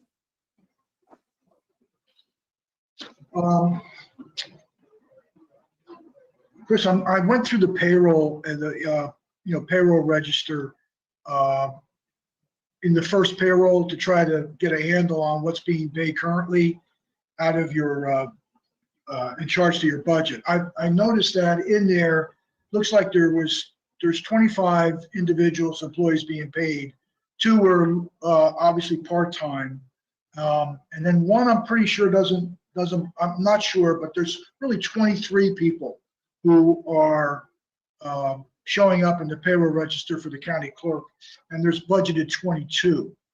Are you aware of any variance of an extra person being paid out of your department, or at least out of your payroll register, or maybe a net? What I think happened is we had a part-time employee, a seasonal employee who worked until December 31st. We had 2 actually, 2 employees who worked until December 31st and then did not, they were relieved on December 31st. So they might be part of that payroll register into the new year. Annette de Blasio might help with that. Annette, are you? Yeah, I am. So Frank, yes, payroll 1 is a lapse over between the end of December and the first week of January. So those particular people definitely were working, and it showed up on payroll 1 just because of the nature of how the payroll periods are applied. So I think if you look at going forward, and Chris can certainly run a report, or I can run a report for you, those were definitely seasonals, and they just needed to probably get terminated through the system. No, I understand that, but if I have 25, so if I pull those 2 out, that's 23. and we've got budgeted 22. So could you take a look at that payroll register and see if there's somebody in there that has to go to a different department? Sure, Frank. What payroll were you looking at in particular? Payroll number 1 in 2021. I certainly will, Frank, and get back to you. All right, thank you. You know, even with that, I'm going to have to reconcile what was in the payroll register under your department with Mrs. de Blasio, so that I can. So I'll just put that off for the time being, Chris, and get back to you if there's any other question in regard to that. I just got too much payroll in there that does not meet the executive recommended amount. It's more than, but we'll deal with that. At this point in time, Frank, I'm sorry, it's Annette de Blasio again. I just I had a notation. The county clerk actually has 2 cost centers. One is the elections and one is his constitutional office. So unfortunately, sometimes the account numbers do kind of overlap. So that is another area that I will look at for you. That could be the case that somebody just was not coded correctly. okay, because you know I just got one cost center with 22 employees for the Constitution. That's Right. it. Yeah, so if you could just take a look at the names. I'm looking at something kind of pops up that may or may not be charged to the right area. That's all I'm saying. All right, Great, I don't I want to will. mention names, you know. Yep, absolutely. Thank you. But as far as everything else, Chris, I mean, you went through what happened with the revenues, understandable. The other expenses is 123,000. It's the same as last year. Your table of organization is 22 last year, 22 this year, so there's really no increase in that. And again, I'm still a little. I'll have to get back to you with regard to any additional questions I have once Annette gets back to me with regard to the first payroll. So if that's okay with you. Otherwise, I mean, there's not much of a difference between this year and last year. So to be honest with you, I don't have any further questions, Mr. President. Thank you, Mr. McInerney. Commissioner Siebel. Yes, I would like to add to this. First of all, I would like to congratulate Chris Durkin because I think he made history by being the election clerk in such an unbelievable year. And I think all of the commissioners should congratulate him because we were all running for election and he did such a wonderful job on taking care of our election. So thank you, Chris, for all that you have done. And under such difficult circumstances and with the first vote by mail, which I think went really well in Essex County, and we'll have to wait and see if it will continue. And I also want to thank you, Chris, for answering all my questions all the time. People were always calling me and texting me and asking me questions. And those questions had to be forwarded to Chris so he could respond and give me the answers so I could answer them. And he was really wonderful about taking care of it. And even 2 days ago, I contacted Chris because I wanted to find out exactly who was running in this year's election. And immediately he answered me. He does such a great job. And I think we should all be appreciative of all the great work that he does. So thank you. Thank you, Chris. Thank you, Commissioner Siebold. Thank you, Commissioner. Any other commissioner? Commissioner Vice President. Thank you. Congratulations, Mr. Durkin, on your reelection. I also want to comment on the fantastic job you did along with your team during the year. Some of you may already know as well, but Chris did participate. It was probably a record number of participating at events, explaining the entire election process to ensure that people understood how it was going to work. And in my case, he was one of the panelists on a forum that we had here in Bloomfield.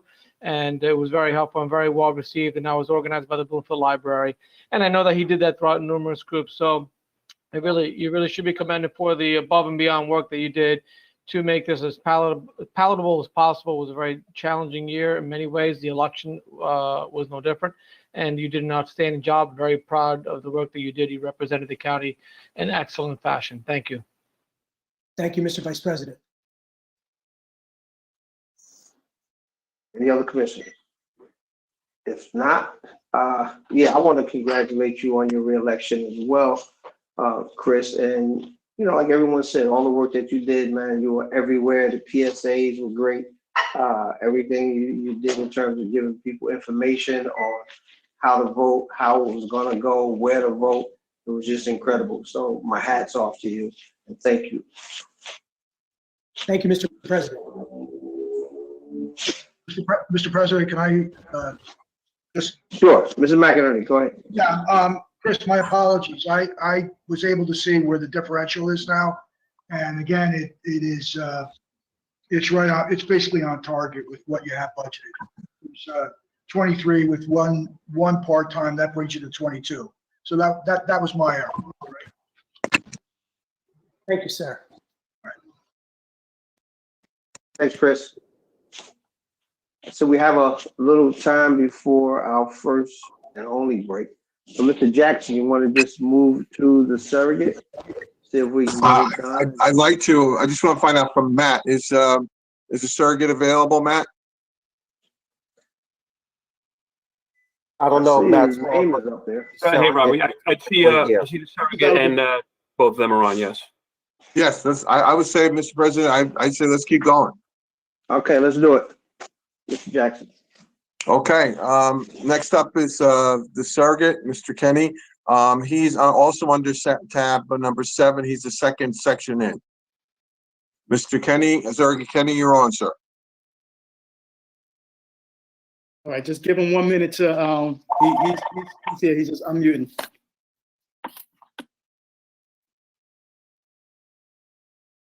Okay, I think I'm on.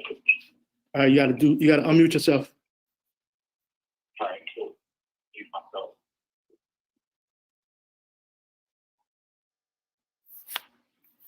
Hello? We can hear you. Go ahead, sir.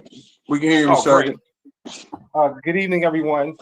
So I wanted to say that this year was first of all, I want to say congratulations to our new president and commissioner, Mr. Wayne Richardson, and the commissioners who are doing, yeoman's job, as well as Phil Elijah and the administration, Joe D and administration. 2020 was a very different year for us, given the high number of cases that we witnessed, as a result of COVID and people losing loved ones. And so it changed, how we were able to do business here at the surrogate's office. I want to thank the staff, the 60-member staff of our office, who dealt with some difficult times, whether it's personal with family members or themselves who dealt with issues, but came to work, while other surrogate's offices throughout the state were closing and now open up to the public. They made themselves available to work,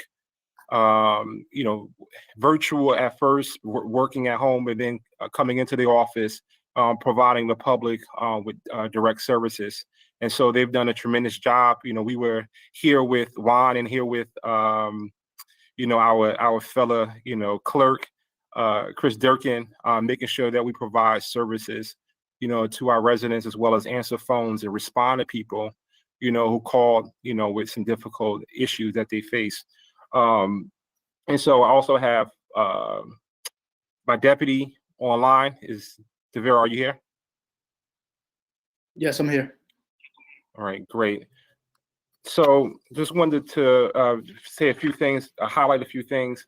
Because of COVID-19, we decided to, last year, we wanted to follow on some of the community outreach initiatives that the current prosecutor, former surrogate, started under his administration, reaching out to the public, making sure that we're able to provide services to people wherever they are, directly. And so because we couldn't go out into the field, we decided to do a virtual one-on-one communication with people. And we found it was critically important to pull in partners, whether it was surrogates throughout the state, from Passaic, Middlesex County, Monmouth County, and Union County. And also we were able to partner with Rutgers Law School, Seton Hall Law School, Essex Newark Legal Services, as well as other law firms who provided us in-kind support to make sure we're able to service our residents. We were able to talk to almost 10,000 people over 4 consecutive months, having weekly communication about estate planning, which I remember Commissioner Palmeris, who introduced us to one of the Seton Hall Law School administrators who contacted us and also provided us legal assistance with some of our residents. So we were able to provide service to 10,000 residents over 4 consecutive months, and we plan to duplicate that for 2021. We also have a project that we want to make sure that we're able to bring our project online by making sure people have access without putting themselves at risk with a major project that we are in communication with Robert Jackson about. It's we had a conversation with County Business Solutions, Business Systems, and we have a quote, but because we haven't finalized, how we're going to pay for it, we are still, having conversations about how we're able to make sure that people have access, so we can be the lead in terms of providing information to residents online.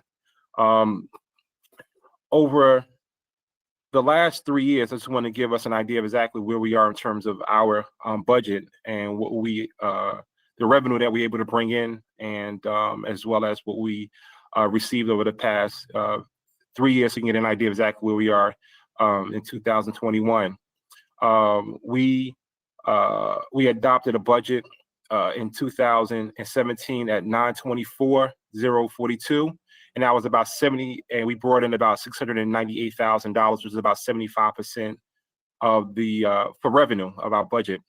The following 2018, it was 973,872, and we brought in about 76.8% of our gross of our budget. In the last 2 years, we witnessed a increase in terms of revenue that we brought in. We had a budget of 995,000. We had a revenue of 991,000, which brought us to 99.5% of our budget. And last year, because we even though despite the fact that we witnessed a lot more people receiving services, we had adopted a budget of 968,710. Our revenue was 910,422, which is 93.9% gross revenue. And so we are able to ensure that we are doing what we're supposed to do in terms of bringing in revenue to our into our office. But as you well know, it's based on trying to inform the public on ensuring that they use our office, making sure that we are available, and make sure that we are able to keep our doors open and respond to people in a timely fashion. DeVero, do you have anything you'd like to add? Not in terms of that. That was spot on. Okay. Commissioner? Thank you, Mr. Kennedy. Oh, thank you. Mr. McInerney. You're on mute, sir. Thank you, Mr. President. I've reconciled the payroll to what appears in the payroll register. I have one person that's out on leave. Is that correct, Mr. Kenny?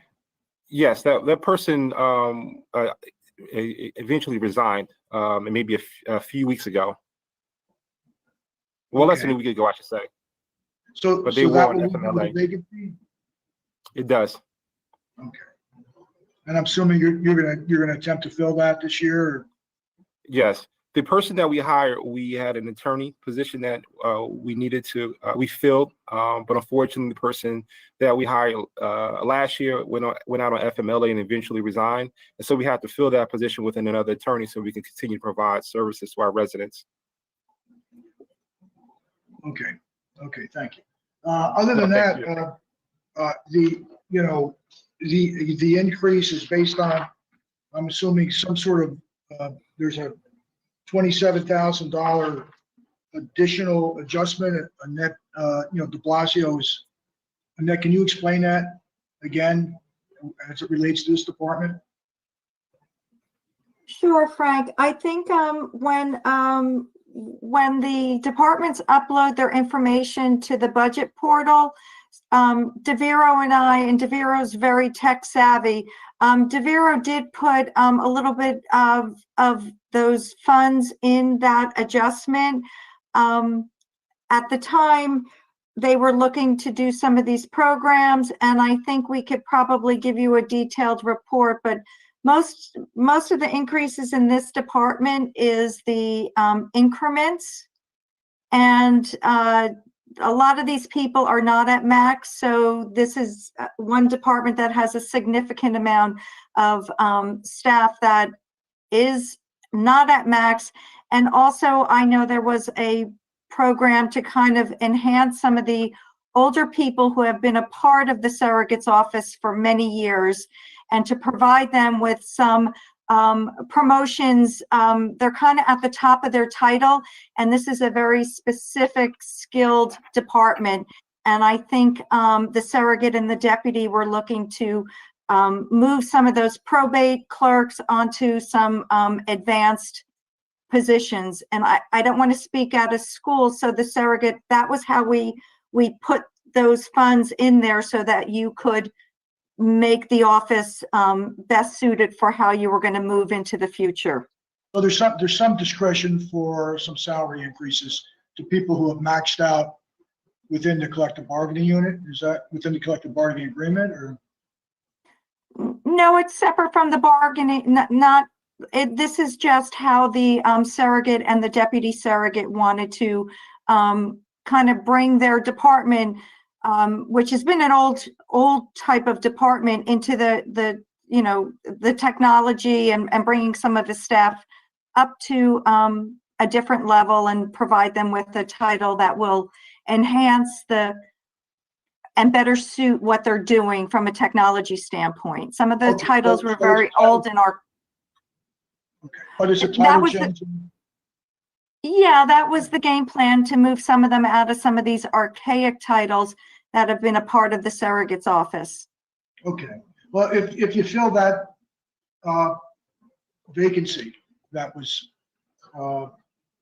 originally listed as a leave, very close to what's being budgeted here, with in addition to obviously adding those funds in that we just discussed. Other than that, the other expenses are exactly the same at $27,200, same as last year.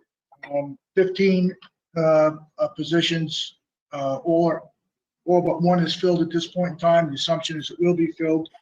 It was 15 this year, it's 15 last year. There's no increase in the table of organization, so not much else here to discuss, other than the fact that they brought in a lot of additional revenues this year, which the surrogate made mention on, a little earlier. So I have no other questions, Mr. President. Thank you, Mr. McInerney. Ms. Palavecchio?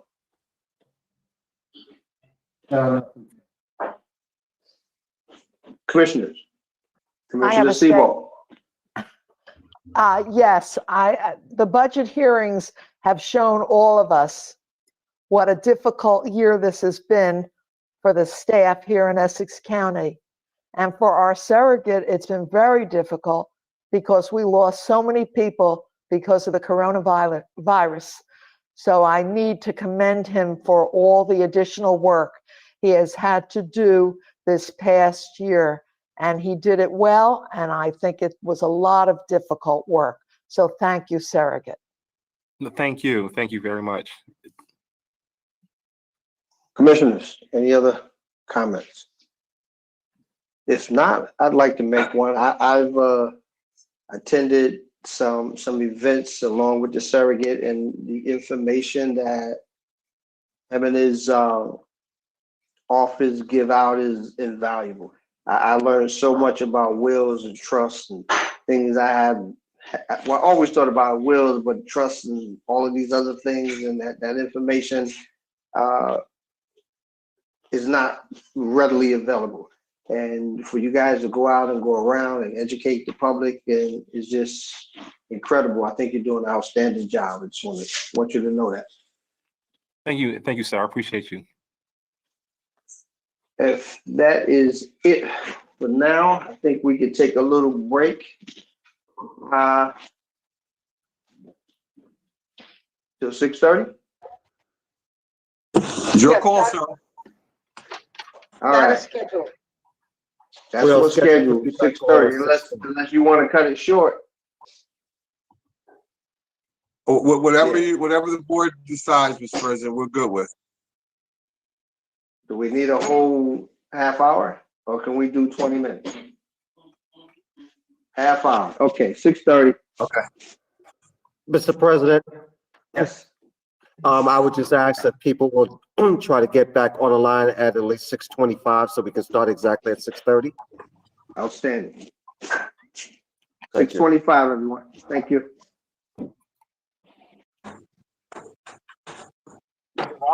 Hold on.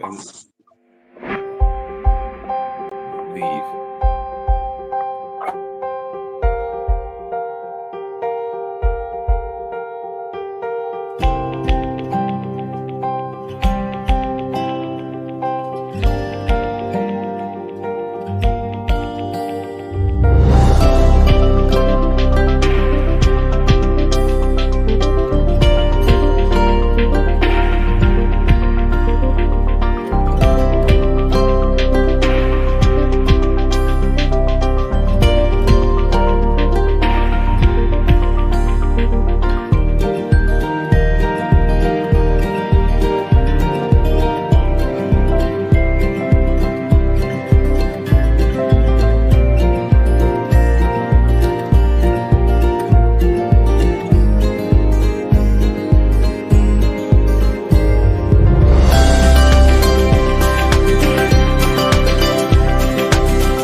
Madam Clerk, roll call.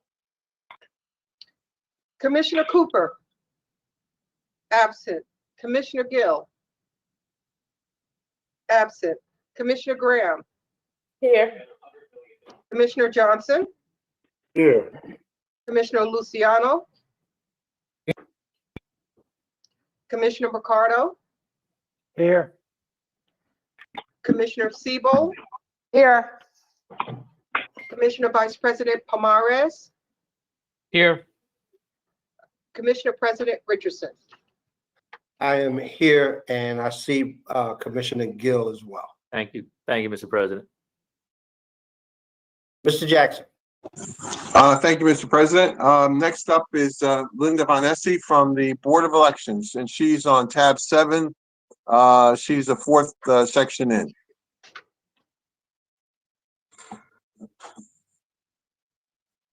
Linda, you're on. Good evening. My name is Linda Bonessi, Clerk of the Essex County Board of Elections. Good evening, Commissioner President Richardson and Commissioner Vice President Pomares and all county commissioners. I congratulate each of you on your election to the Essex County Board of County Commissioners. How lucky you were to be on the 2020 ballot. You may not feel that way, but you will go down in history with this past election. It was an extremely difficult election for my office, but I am proud of the job we did, and I thank you all for your support. In late August, I received a call from your office, a staff member, on behalf of President Gill, asking to join with the Board of Elections to launch a countywide recruitment drive for college-age poll workers for the November election. This is one of the most difficult parts of our job, so it was well received, the offer. Successful would be understating the results of the drive. We had well over 500 people call and access our website with the wanting to volunteer to serve, never mind wanting to be paid. Thank you for all your assistance with this very difficult part of our job. This election was really known as a mostly vote by mail election. Vote by mail ballots and provisional ballots, close to or over 300,000 received, and the operation of 135 polling places, it was really amazing. Ballot boxes, cure ballots, extending the deadlines for receiving and counting our mandatory 2% audit. These, in addition to over 125 election workers, have processed ballots for 10 days prior to Election Day and several thereafter. It was very costly. Thanks to the CARES Act and the CTCL grants, we were able to conduct this election, but money alone does not make this happen. We had the constant support and assistance from our County Executive, Joe DiVincenzo, from our County Administrator, Robert Jackson, Phil Elagia, Jay Coltree, Carl Hunt, Hussam Muhammad, and Net, who did this budget through our craziness when I couldn't even think about looking at a figure. The wonderful Sheriff's Office, I can't name them all, but they were by our side. Our constitutionals that are housed in our building, they probably are not my friends anymore. I borrowed staff from Juan Rivera, an ex-commissioner who couldn't say no, Deborah Davis Ford, who I love, Edna and Patty, my friends, and every day from Chris Durkin, he's the best. They never said no. Our cleaning people kept us sanitized and almost safe. They are forgotten, but not by us. Maya and her team, who tested us daily, they are wonderful. And last but certainly most important, my poor little staff of 5. They are amazing people that did an amazing job. While 2021 will hopefully not be anything close to 2020, we still have added expenses that we will probably see. Soon we will be embarking on, and my ex-commissioner Siebel will appreciate this, our 2021-2022 redistricting and the implementation of early voting. These are huge. We will do our best to provide our electorate with the best election in a cost savings manner. I and my Board of Commissioners thank you all. I am not only proud, but I am honored to be part of this team. This election would never have happened in Essex County, and I think we were the best without being a team. I'm here to answer any questions, but as I prefaced before, I am in quarantine. When I left Thursday, I never really expected not to go back for 2 weeks, but I will do my best to answer any questions that you have. Thank you. Thank you, Ms. Von Espy. Mr. McInerney. Right. So again, just so you understand, what I do is I look at the payroll register and you know, kind of match that up with what is being required and recommended in the 2021 budget for salaries and wages. And just kind of eyeball other expenses to see if there's any increases there, which in your budget there is not. The budget that you do have, when I look at the payroll register, is right on target with what was expended in 2000 and is less than what was expended in 2020. So there was a large increase there, which I think you explained before. You're basically back down to where the budget was in the prior years. But can you just explain a little bit in terms of what kind of increases make up, the increase in this year's budget? In 2021? Yes. Well, payroll 1 and 2, we still had a few seasonals on, which are now terminated. So that will not show up for quite a while. I actually had an employee that was terminated, a permanent employee that left us effective the 5th of January. So we will see. We're not replacing that person yet, probably within the next month. So we will have a little bit of a savings there. I think we're right on target with where we should be. Yeah, right. And as far as other expenses go, with regard to that, you want to just say where you're at with that? Other expenses have not, our request has not changed from last year. It's a flat budget. We have to be honest about this. We are going to have other expenses until we get through COVID. From what I'm hearing, I don't know about any of you, but from what I'm hearing through my state contacts is the spring elections are going to be pretty much a hybrid election. If we're going mail-in ballots, and I know Chris was already on, mail-in ballots are not going away.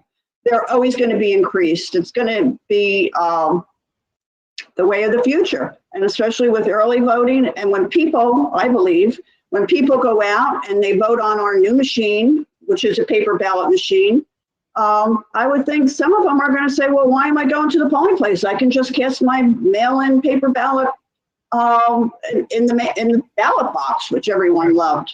So I think down the road, the very short road, we have to really discuss how elections have changed in 2020 for our county offices. I have picked up, with all the new laws, my office has picked up a large part of the responsibility. And that's going to have to be addressed. Well, is that something that will take place in 2021 or that might affect your budget? Well, hopefully we'll still have some CARES money and CTCL money. So hopefully in the spring that will cover any additional expenses. And then by November, we should be back to hopefully to a normal election with our poll workers, and we'll be able to cover our mail-ins. Large part of our increase was because there were so many extensions in the deadline prior to and after election. I don't see that always being the case with early voting. It definitely won't be. So we may have, the spring may be an added expense. I think by November we'll be pretty normal, hopefully. All right, but given the static, really the comparability of your 2021 with your 2020 budget, the fact that other expenses have not gone up, I really don't have any other questions. Thank you. Thank you, Mr. McInerney. Commissioners, Mr. Palavecchio. No questions for me. Right. Commissioner Sebo. Hi there. Hi, Linda. First of all, Linda, too, as I said before about Chris Durkin, has made history in this election in Essex County and in the country, really. And with a vote by mail, I mean, I can't believe the astronomical work that she and her department had to do. As Linda stated earlier, I was on the Board of Elections for many years, and we became good friends. And I remember that after the census, when it occurred while I was on, the two of us had to sit and work on the census for hours and hours and hours as it affected Essex County. So now we'll have to see what happens after the census is taken care of. So, and also I should say, although it has nothing to do with this, Linda's daughter was a student of mine, and that is when I first met her before I was even on the Board of Elections. So it's unique what happens in terms of history and life. But Linda, you've done a fantastic job, and you've lived through a very, very difficult year, and a difficult year for all of us. And you took good care of all the commissioners. So thank you so much. Thank you, Pat. And I would like to add, I think Jay will appreciate this. Jay, way back then, we did order from Hobbies. Yes, I remember.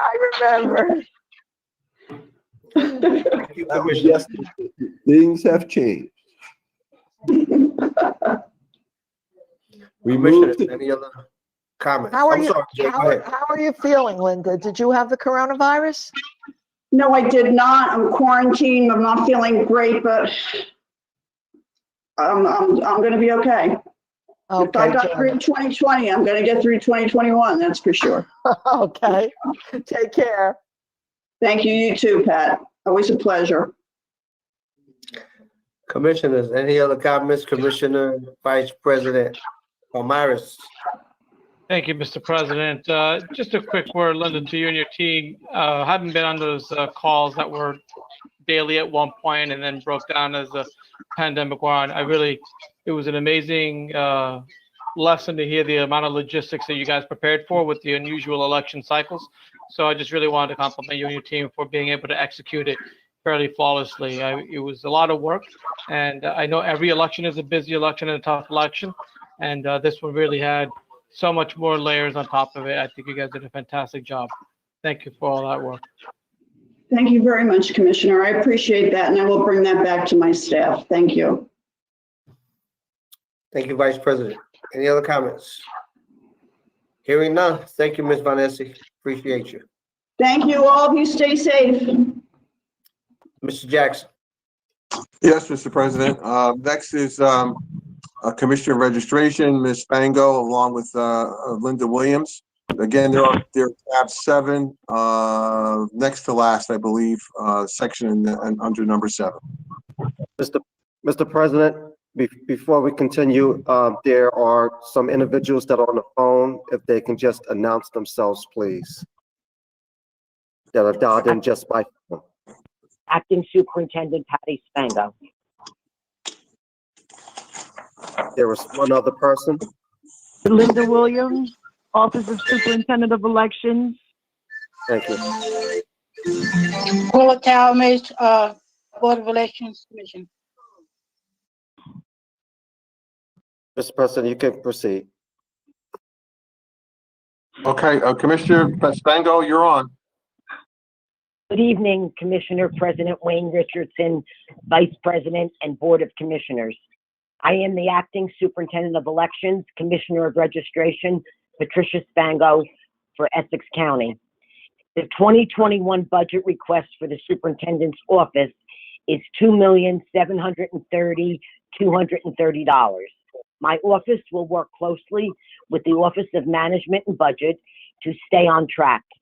Despite the difficulty in predicting election trends while under the current pandemic, we will, however, make every effort to be prudent with our budget allocation. I would like to thank the administration of Essex County for their tremendous resources during the 2020 presidential general election. Due to the volume of voter registrations and voter participation, my office would not have been as successful as we were without their assistance. There is a strong chance of unanticipated special elections. Our current voting machines are helping to produce efficient, flexible, and secure voting for the handicapped citizens of Essex County. Hopefully, in the near future, I look forward to having our new voting machines available to all of Essex County voters. My special thank you and heartfelt appreciation to County Executive Joe DiVincenzo and County Administrator Robert Jackson and the administration for their support and their firsthand assistance to me and my office during this past year. I am honored to be part of your team. I will be more than happy to answer any questions. Thank you. Mr. McInerney.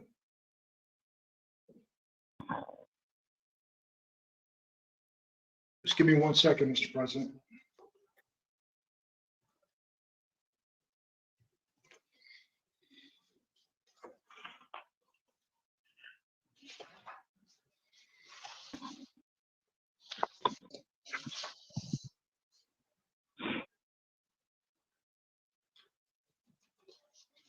Okay.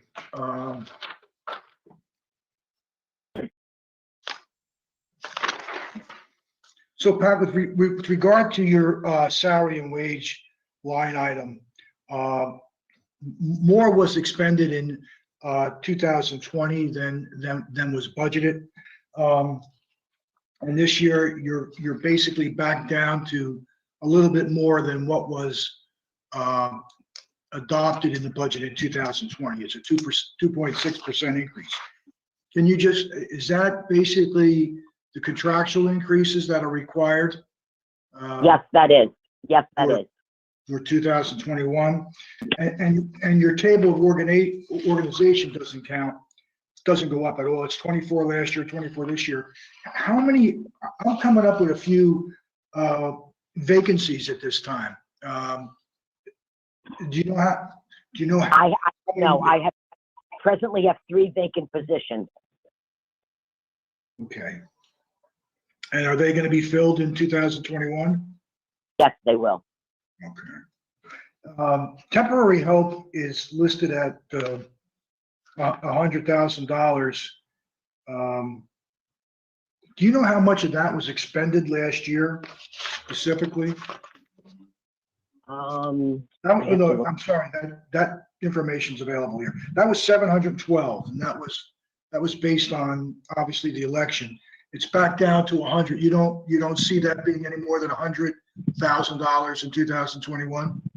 Well, like I said in my opening statement, I mean, we're going to try to be prudent to stay within budget, but as Ms. Bonessi had stated, we do not, I mean, with what we're going to be dealing with for the April, May, and June primary, you know, with vote by mail, and we don't know with registrations, I'm going to try my best to keep it within the budget line, but sometimes I really can't honestly. Well, I mean, that's the issue here, because last year we budgeted 1,537,000 and 2,152,000 was expended. And, you know, if something similar is going to happen in 2021, we're maybe not to the same degree, but if something's going to happen similar to that, that might drive your, or would drive your salaries and wages over the amounts that are recommended, something you really want to deal with now and let the board know, so that there's, you know, a possibility that it's going to go over. We can actually deal with it now. Actually, Frank? what happened, I'm sorry. Frank, it's Annette de Blasio from Budget. At the time that we took the snapshot of the year-to-date expenses, the CARES money and the grant money had not been applied yet.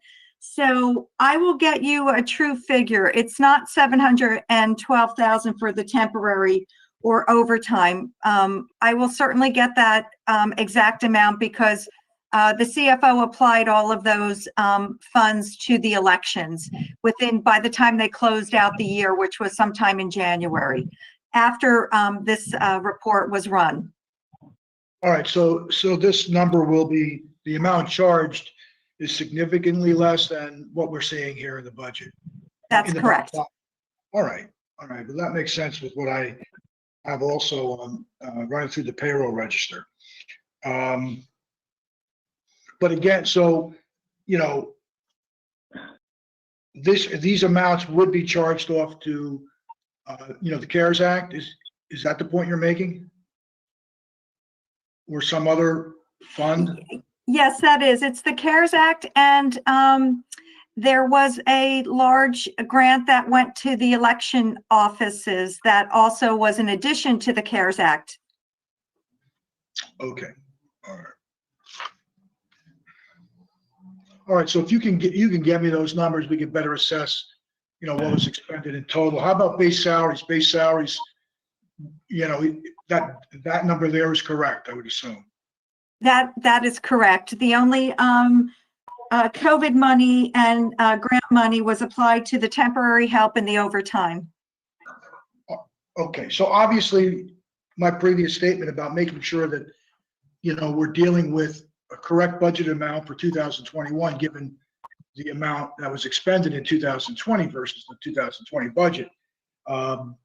Really, at this point, we really don't know until you come back with the actual numbers that were charged to both temporary help and overtime.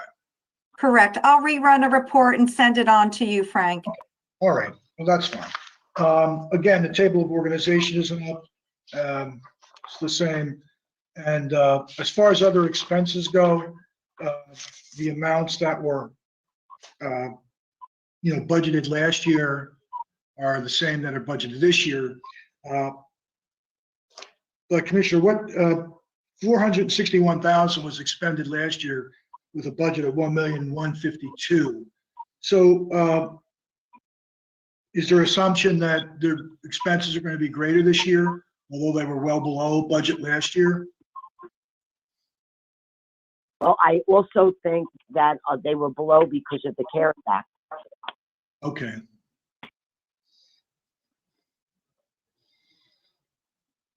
All right, so I'll look at that too with Annette, but all right, so suffice to say that, you know, basically, when you look at other than the temporary help and the overtime, the numbers reflect in salaries and wages just the contractual increases, and the expenses for the other expenses for your department are equal to what they were in 2020. There is no raise or no increase in those. So I'm assuming that the vacancies are going to be filled that you have? Yes. Yes. Okay. All right, I have no further questions. Thank you, Ms. Spango. Mr. President, Commissioner Cooper has joined the hearing. Thank you, Madam Clerk. Mr. Polavecchio. I don't have any questions, Mr. President. Commissioners. Commissioner Mr. Siebel. President, first of all, I want to congratulate Patty Spango, the former Commissioner of Registration, Superintendent of Elections, retired, and Patty has recently been named the acting Commissioner Superintendent, and I'm hoping that shortly the acting will be removed and she will become the Commissioner and Superintendent. And she knows the job well because she was the deputy and she worked very, very hard for all of us and for everyone in this past election. So congratulations, Patty, and I wish you the very best. I know you will do a wonderful job. Thank you. Thank you, Pat, so much. It is my honor. Thank you, It's Commissioner. our honor to have you. Thank you. Commissioners. Okay, I don't hear any, no other comments. Thank you, Ms. Spango, for your dedication and your commitment. You're very welcome. Thank you to everyone, and everyone, please stay safe. Mr. Jackson. Thank you, Mr. President. Next up, Mr. Rivera, our register. He's also in tab 7. He's the first item under tab 7.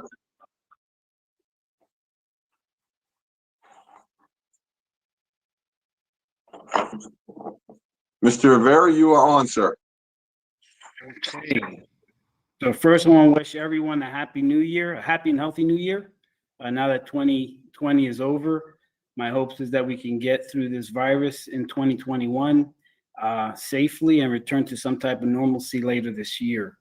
Commissioner President Richardson and Vice President Pomaris, along with the other commissioners, congratulations on your being elected in your new term. Commissioner Gill, thank you for your service as president during your term.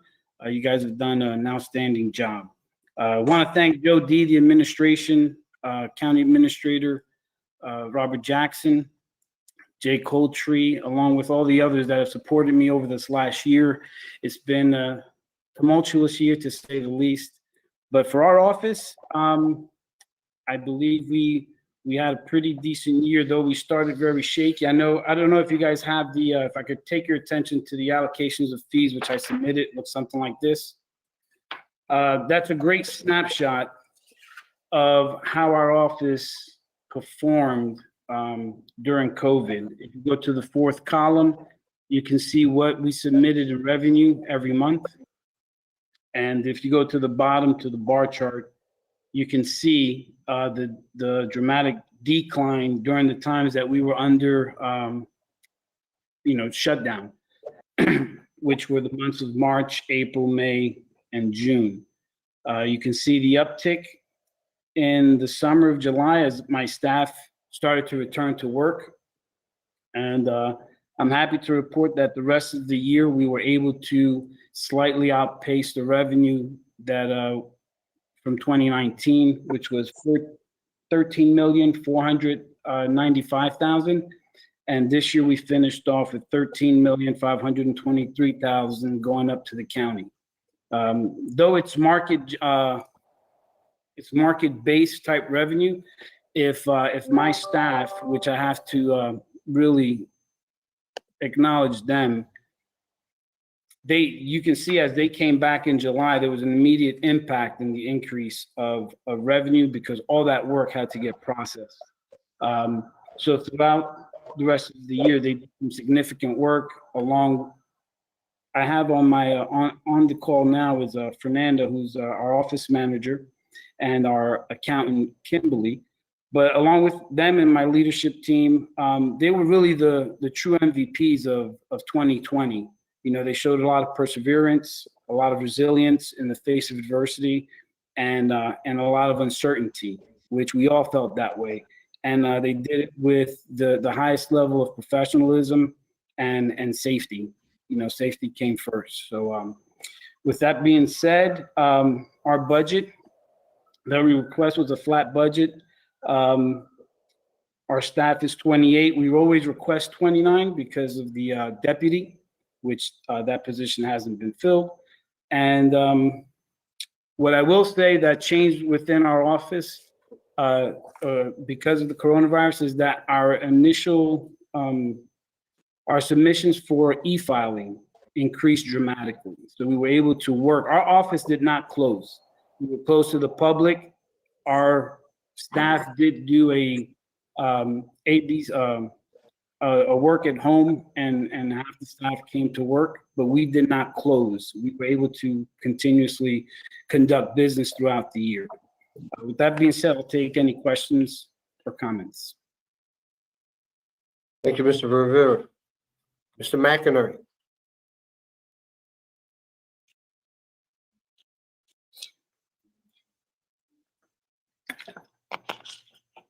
Look like he's doing some last minute checking your numbers. Great. He's on mute. Mr. McInerney, you're on mute, sir.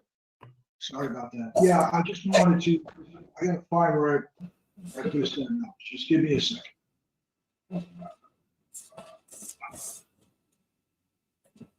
One second.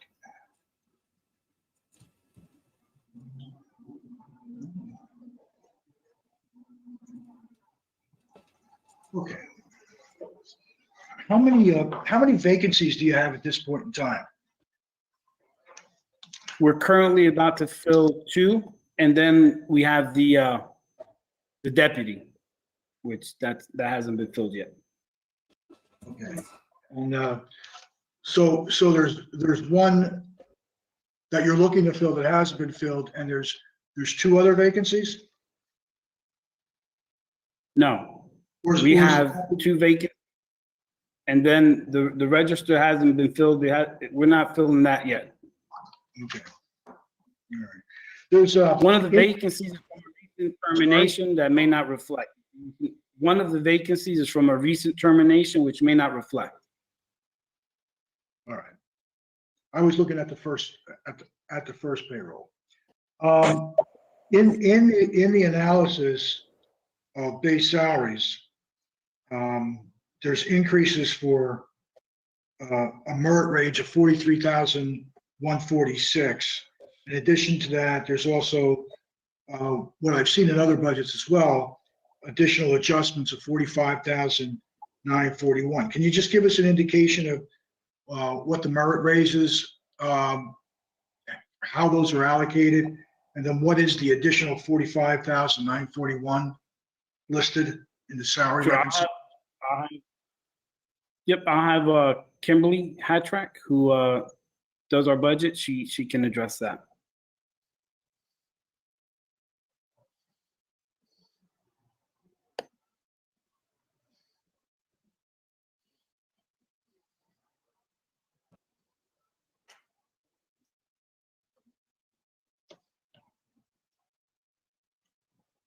Am I not hearing She's on. her?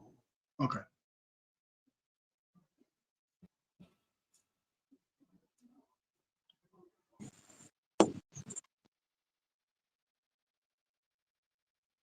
Yeah, Frank, none of us are hearing, actually.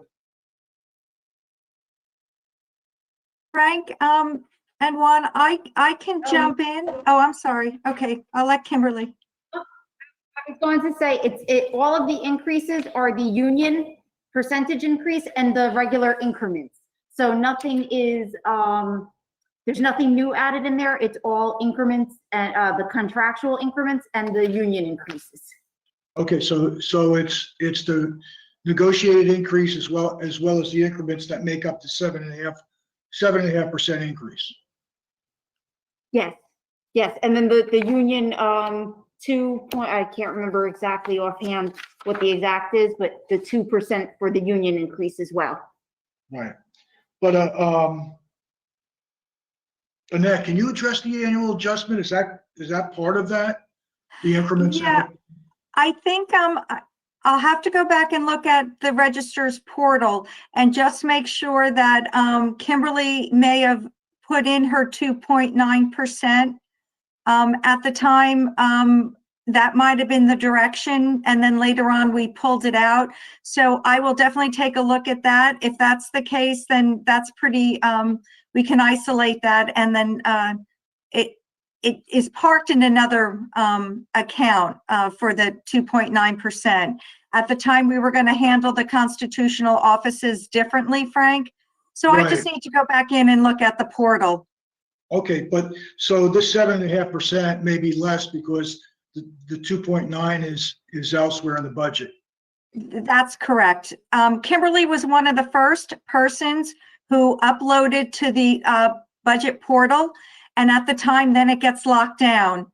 So Kimberly was proactive and probably included it, and then budget decided that we were going to handle it the way we did the previous year. So would that actually reduce the amount recommended? It would, wouldn't it? It would, if that's what Kimberly uploaded and we are taking care of it elsewhere, we can pull that out, or it's all one big budget. We could leave it in there and they take care of their own 2.9% within their own budget, and it's not part of the county distribution. So it's the same, it's 6-to-1, it does the other. correct. Okay, it's either, if it's in there, it could stay in there, and you'll be a little bit over on, a little bit under budget on the appropriation that you have for the aggregate amount of those contractual increases. That's correct. Again, Kimberly was the first one to lock down her budget. Okay. So I guess what drove that question was the size of the increase. And Yep. again, the amount of additional adjustments. Other than that, there's the same amount is listed and for 2021 other expenses, as well as 2022, and it was very close to what was actually anticipated in that year. And you know, as far as the revenues go, I mean, the revenues again were pretty much right on, you know, right on target with what was anticipated. Is there any feeling for where those revenues will be in 2021? Will they be consistent with the prior year's collections? I would say we would be consistent. Again, it's market driven, and how 2020 went, it was extremely unpredictable. So we're happy where we're at, but I think we will remain consistent. Yeah, I mean, we're anticipating the same amount in 21 that we anticipated in 20. So as long as that's achievable, that's, you know, that's fine. Other than that, Mr. President, I'll wait to hear back from Annette with regard to, you know, the increase in the salaries and wages, but I don't have any other questions. Thank you, Mr. McInerney. Mr. Polavecchio, No questions for me, sir.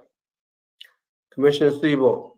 Yes, I have something to say. You hang around long enough, you get to know a lot of people. I've known Juan for maybe 30 years, probably, and I'm so happy that he took over this department because he's got the ability to really to really do a great job running that department. When he first got there, it needed a lot of work, and he's done really an astronomical job in straightening out that department. So Juan, congratulations on doing such a great job. And everybody should know that Juan has twins and they turned 13 yesterday. So we all should congratulate him. Thanks, Juan. Thank you. Mr. Frank, Vice President? I'm sorry, Frank, it's Annette de Blasio again. I just opened up the portal and indeed, that adjustment was $45,941 as the 2.9 contractual increase. So, it's in the registrar's office, so we won't need to tap into the county budget. Frank, you're on mute. Thank you, Annette. Okay. Mr. Vice President. Thank you, Mr. President. Regarding Commissioner Sebold's comments about Mr. Rivera, it should come as no surprise. He's a prep guy after all, and so is Mr. Parlavecchio. So we would expect nothing but the best. And to his team, congratulations on a job well done. Again, terrible year for a lot of things, and everyone here made the best of it and had very good and strong reports. So thank you for that, Mr. Rivera, and to your team. Commissioners. I'd like to just say, take my hat off to Mr. Rivera. I've known him for quite some time. He's always been a stand-up guy, someone you can always count on, and we're counting on you now, and you're doing a good job. So thank you, brother. Thank you, Mr. President. All right, no other comments? Mr. Jackson. Mr. President, next up is Mr. Joe Zara, our superintendent of schools. And speaking of somebody who's been in the middle of the storm, this is Joe. So, Mr. Zara, you're up.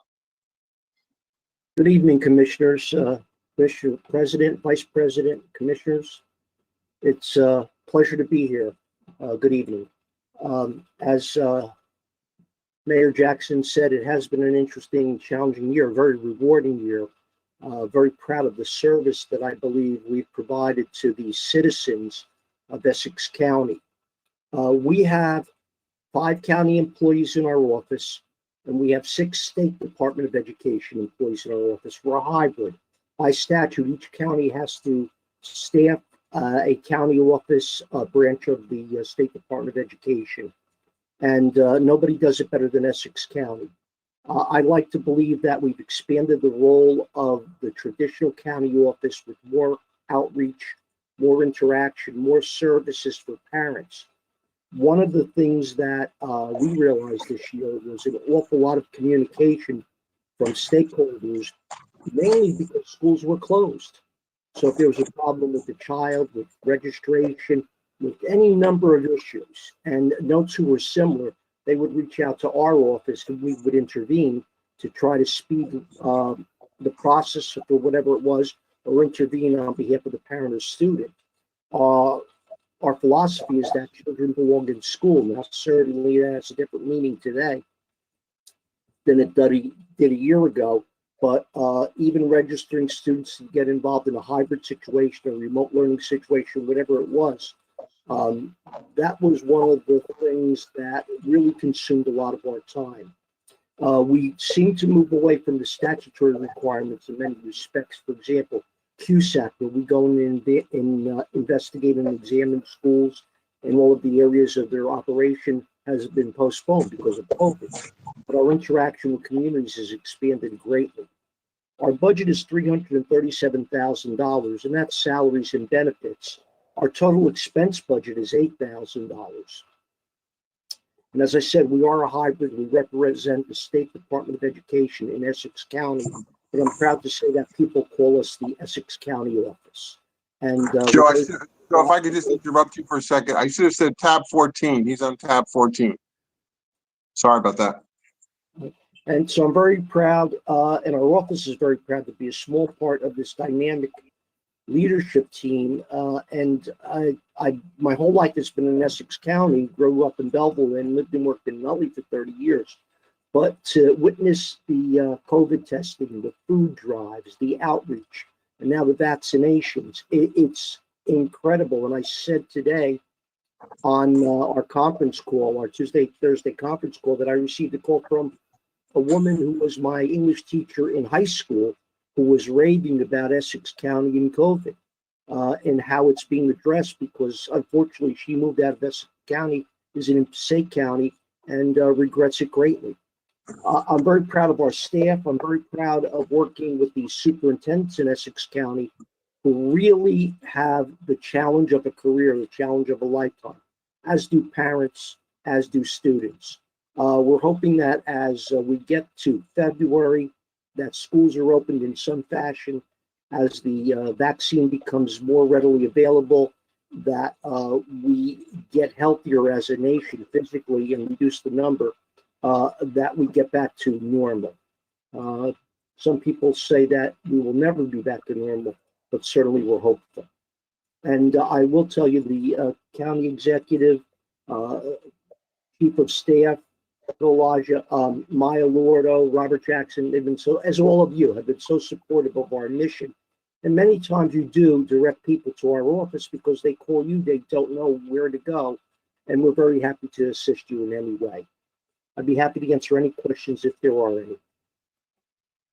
Thank you, Mr. Zara. Mr. McInerney. Thank you very much. As usually I don't ask Mr. Zara any questions. The budget is so small, but I do have one. Last year we budgeted 264,000, 328,000 was charged. What was the reason for that number being greater than what was budgeted? We had 2 vacancies for several years, and we brought one individual in. So we filled one vacancy, but the other one will remain open. Okay, so how many are board now? 5? Yes, 5. Okay, all right.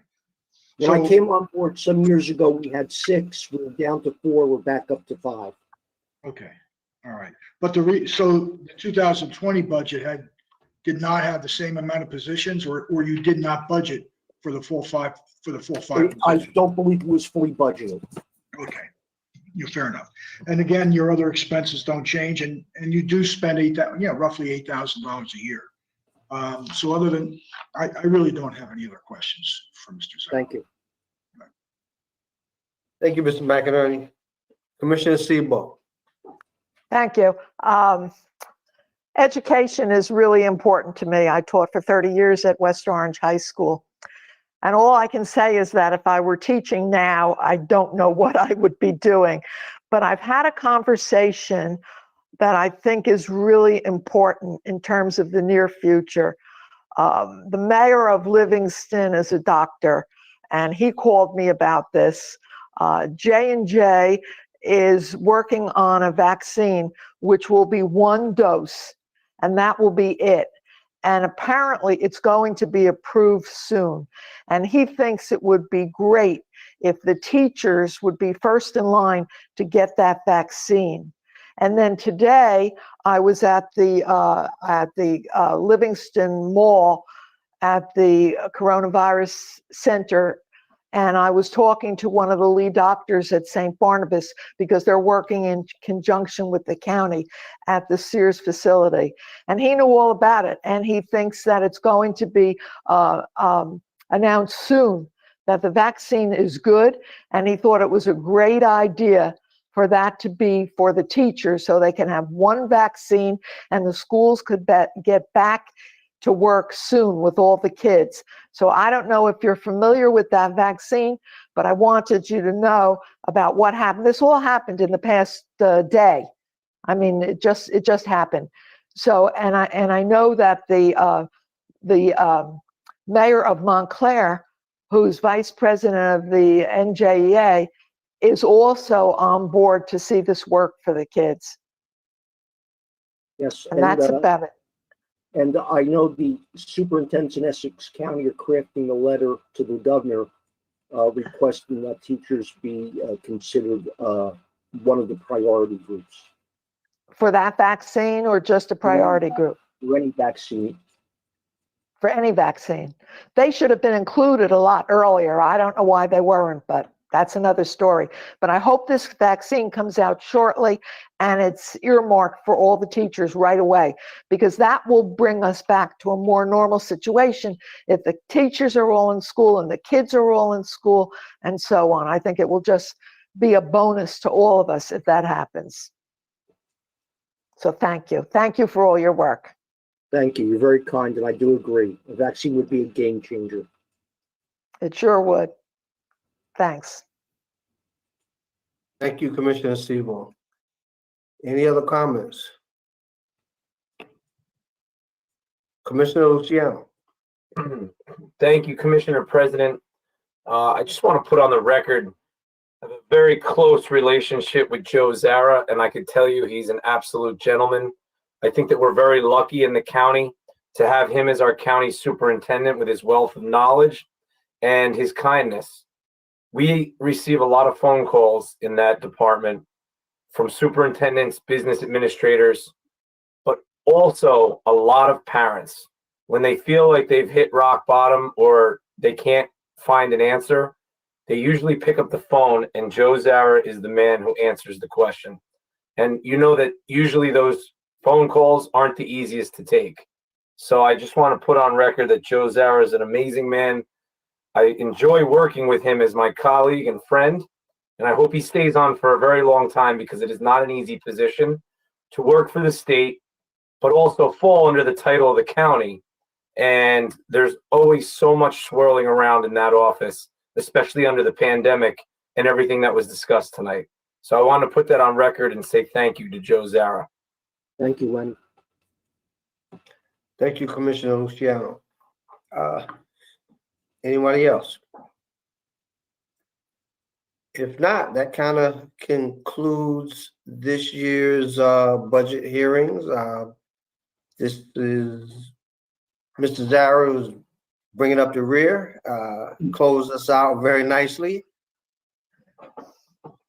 So there's no more questions or comments. You know, we finished a little early again tonight, as we did last night. If you guys want to stay on and, you know, kick it around a little bit until that time, you're more than welcome. I'm not going to stay with you, however. I'm leaving too. Bye. Mr. President, if I may, I just, you know, it's been on a case-by-case basis, but I think we should commend all of the department directors and our staff for making this move so smoothly. We were done a little bit early yesterday and a little bit early today because things did go smooth, technology speaking, and all of the reports. So we're very gracious. We're very grateful for all of that work and to make this look very easy. Thank you. Commissioner. I agree. And thank you, President Richardson, for running 2 great meetings. Thank you, Commissioner Sebo. Commissioner McConnell. No, I just wanted to thank County Administrator Robert Jackson and Julius Coultry and the entire administrative team for all their work. They've been steadfast in delivering it for the people of Essex County, and thank you very much and look forward to a good year. Thank you. Thank you, Commissioner. Anyone else? Can I add one last thing? We need to Yes, thank then Phil Commissioner Elijah. Gill. Yeah. We need to thank Phil Elijah because he's working harder than anyone else to make this county run smoothly. He's killing himself with all the work he's done. So thank you, Phil, for everything. Thank you, Commissioner. I don't know if I'm working harder than anyone, but I think we're all working hard, but thank you. Great job on the budget. Our directors and our staff did an outstanding job, and thank you. Yes, they did. Commissioner Gill. Thanks. Thank you, Mr. President. Thank you for 2 very quick hearings. For the record, Robert and Jay, I did not say that Phil's working harder than you. That was Commissioner Siebold. But, Jay works very hard, but and so does Robert.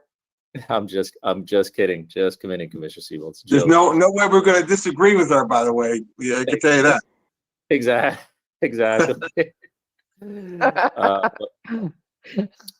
I did want to just actually, in all seriousness, thank both you, Phil, Robert, Jay, the entire team, everyone from the administration. We can't thank you enough just for the leadership and the job that you have done, that we've all been proud to be a part of. But day in and day out, it's been really something to watch. And I can say that I don't come across anyone who doesn't think that this county is not doing everything it can to meet this challenge right now. And that's impressive. So you hear about it when things don't go right. So I think it's important that that you hear when they do. So it just does not go unnoticed. And congratulations to you all, and thank you for what you're doing on behalf of all of us. Thank you, Commissioner Gill. Can I add one more thing? And then I'll Absolutely. stop. I want to thank Frank McInerney for doing such a terrific job in following through and asking all the questions that we didn't even think of. I think he did a fantastic job. So thank you, Frank. Thank you, Commissioner.